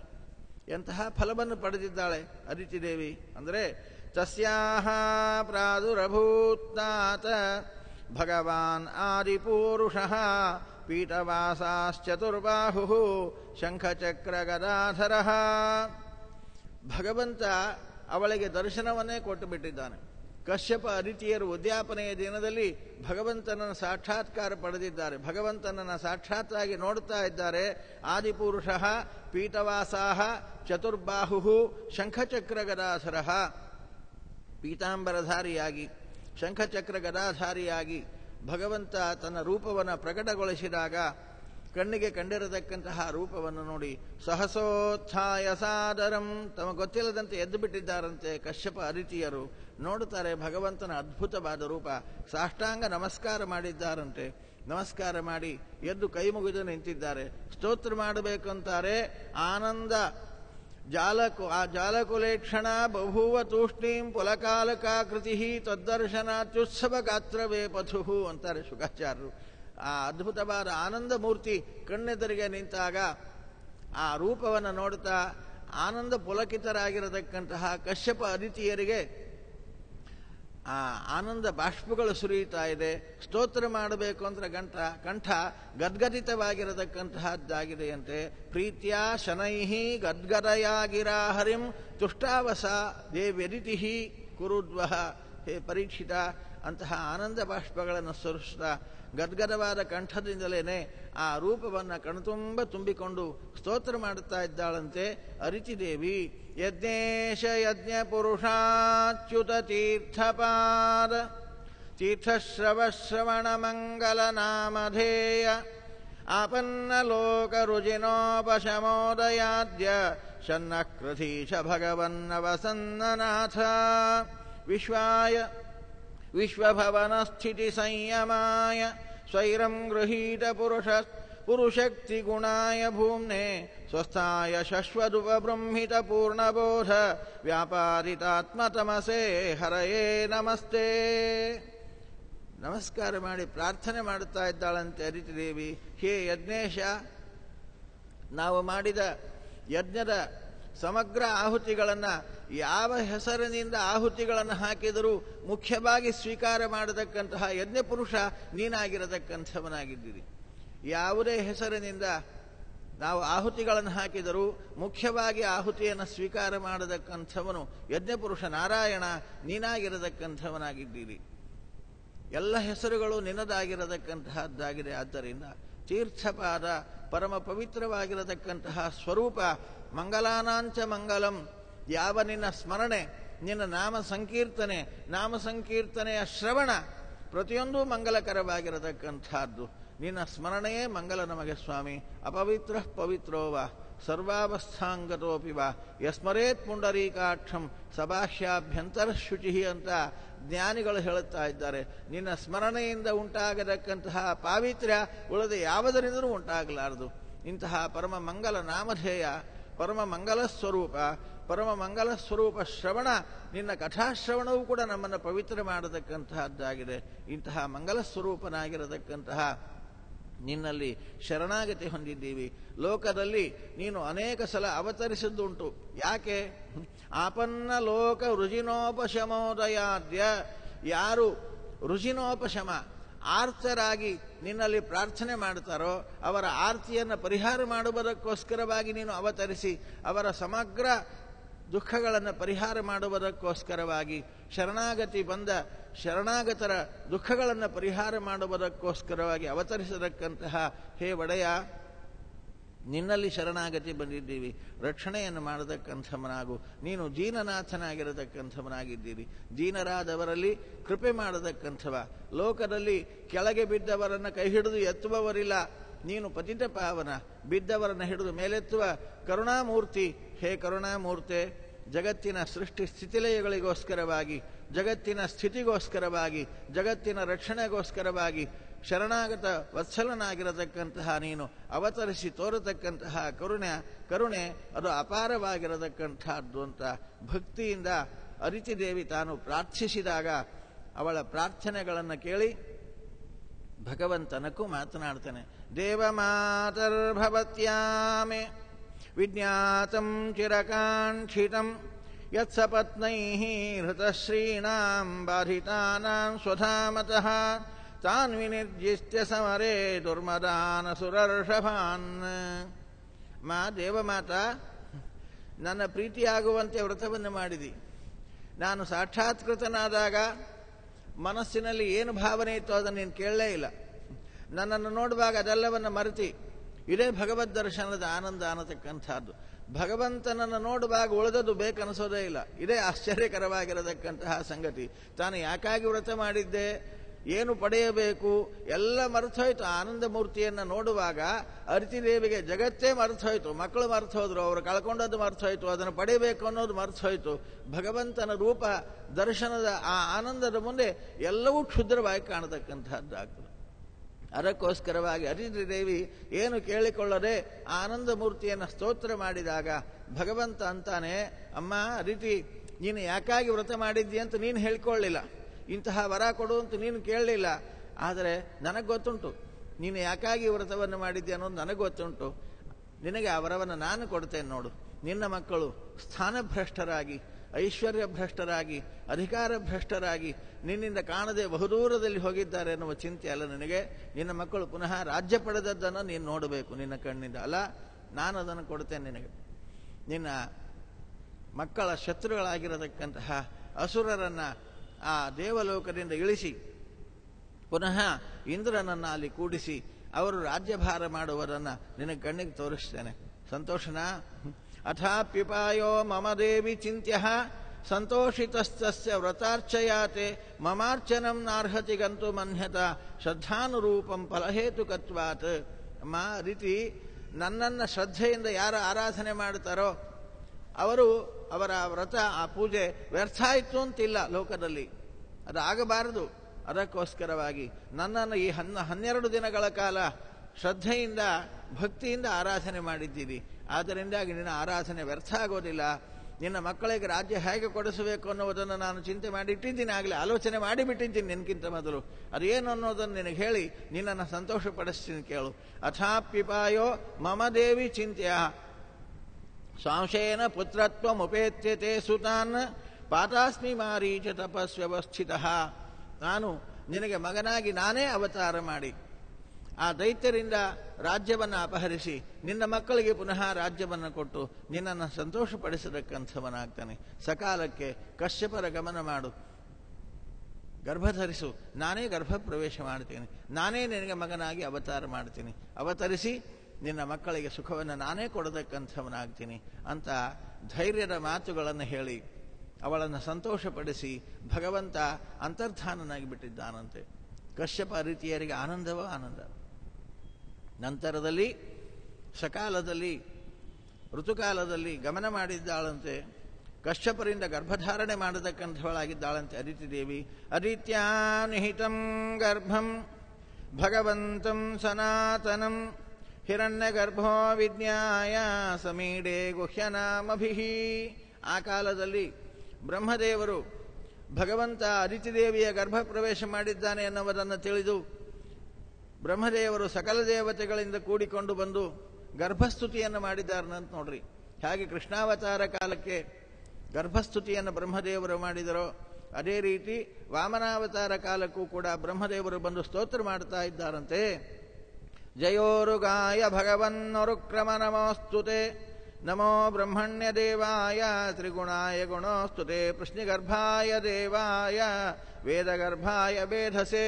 ವೇದ ಪ್ರತಿಪಾದ್ಯನಾಗಿರತಕ್ಕಂತಹ ನೀನು ಹಿಂದೆ ಇದೇ ಕಶ್ಯಪ ಅದಿತಿಯರು ಪೃಶ್ನಿ ಸುತಪರಾಗಿರತಕ್ಕಂತಹ ಸಂದರ್ಭದಲ್ಲಿ 10,000 ವರ್ಷಗಳ ಕಾಲ ನಿನ್ನನ್ನು ತಪಸ್ಸು ಮಾಡಿದಾಗ ಇವರಿಗೆ ಮಗನಾಗಿ ಅವತಾರ ಮಾಡಿದ ನೀನು ಪುನಃ ಮತ್ತೊಮ್ಮೆ ಇವರಿಗೆ ಮಗನಾಗಿ ಅವತಾರ ಮಾಡುತ್ತಾ ಇದ್ದೀರಿ. ಹೇ ಲಕ್ಷ್ಮೀಪತೆ, ನಿನಗೆ ನಮಸ್ಕಾರ. ನಿನ್ನ ಕಾರುಣ್ಯ ಅಪಾರವಾಗಿರತಕ್ಕಂಥದ್ದು. ಲೋಕದ ಹಿತಕ್ಕೋಸ್ಕರವಾಗಿ ಯಾವ ಕಾಲಕ್ಕೆ ಯಾರನ್ನು ನಿಮಿತ್ತವಾಗಿಟ್ಟುಕೊಂಡು ಅವತಾರ ಮಾಡಬೇಕೋ ನಿನ್ನ ಸಂಕಲ್ಪ ವಿಚಿತ್ರವಾಗಿರತಕ್ಕಂಥದ್ದು, ಅರ್ಥ ಆಗಲಾರದು.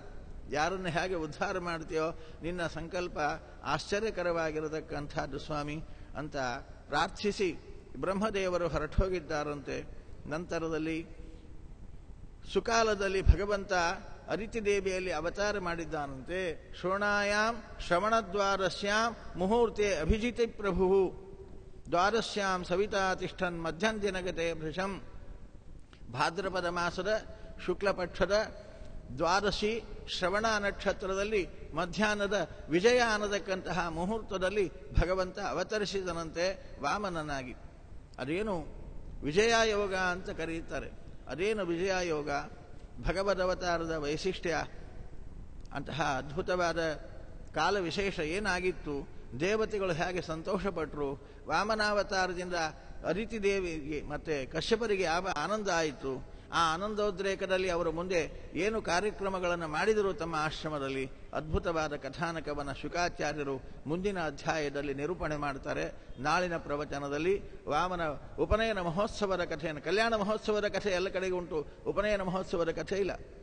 ವಾಮನ ಉಪನಯನ ಮಹೋತ್ಸವದ ಕಥೆ, ನಂತರ ವಾಮನ ಬಲಿಚಕ್ರವರ್ತಿಯ ಯಜ್ಞಕ್ಕೆ ಬಂದದ್ದು, ಯಜ್ಞದಲ್ಲಿ ಯಾಚನೆ, ಅವರ ಸಂಭಾಷಣೆಗಳು, ಬಹಳ ಸ್ವಾರಸ್ಯಕರವಾದ ಪ್ರಸಂಗಗಳನ್ನು ಶುಕಾಚಾರ್ಯ ನಿರೂಪಣೆ ಮಾಡ್ತಾರೆ.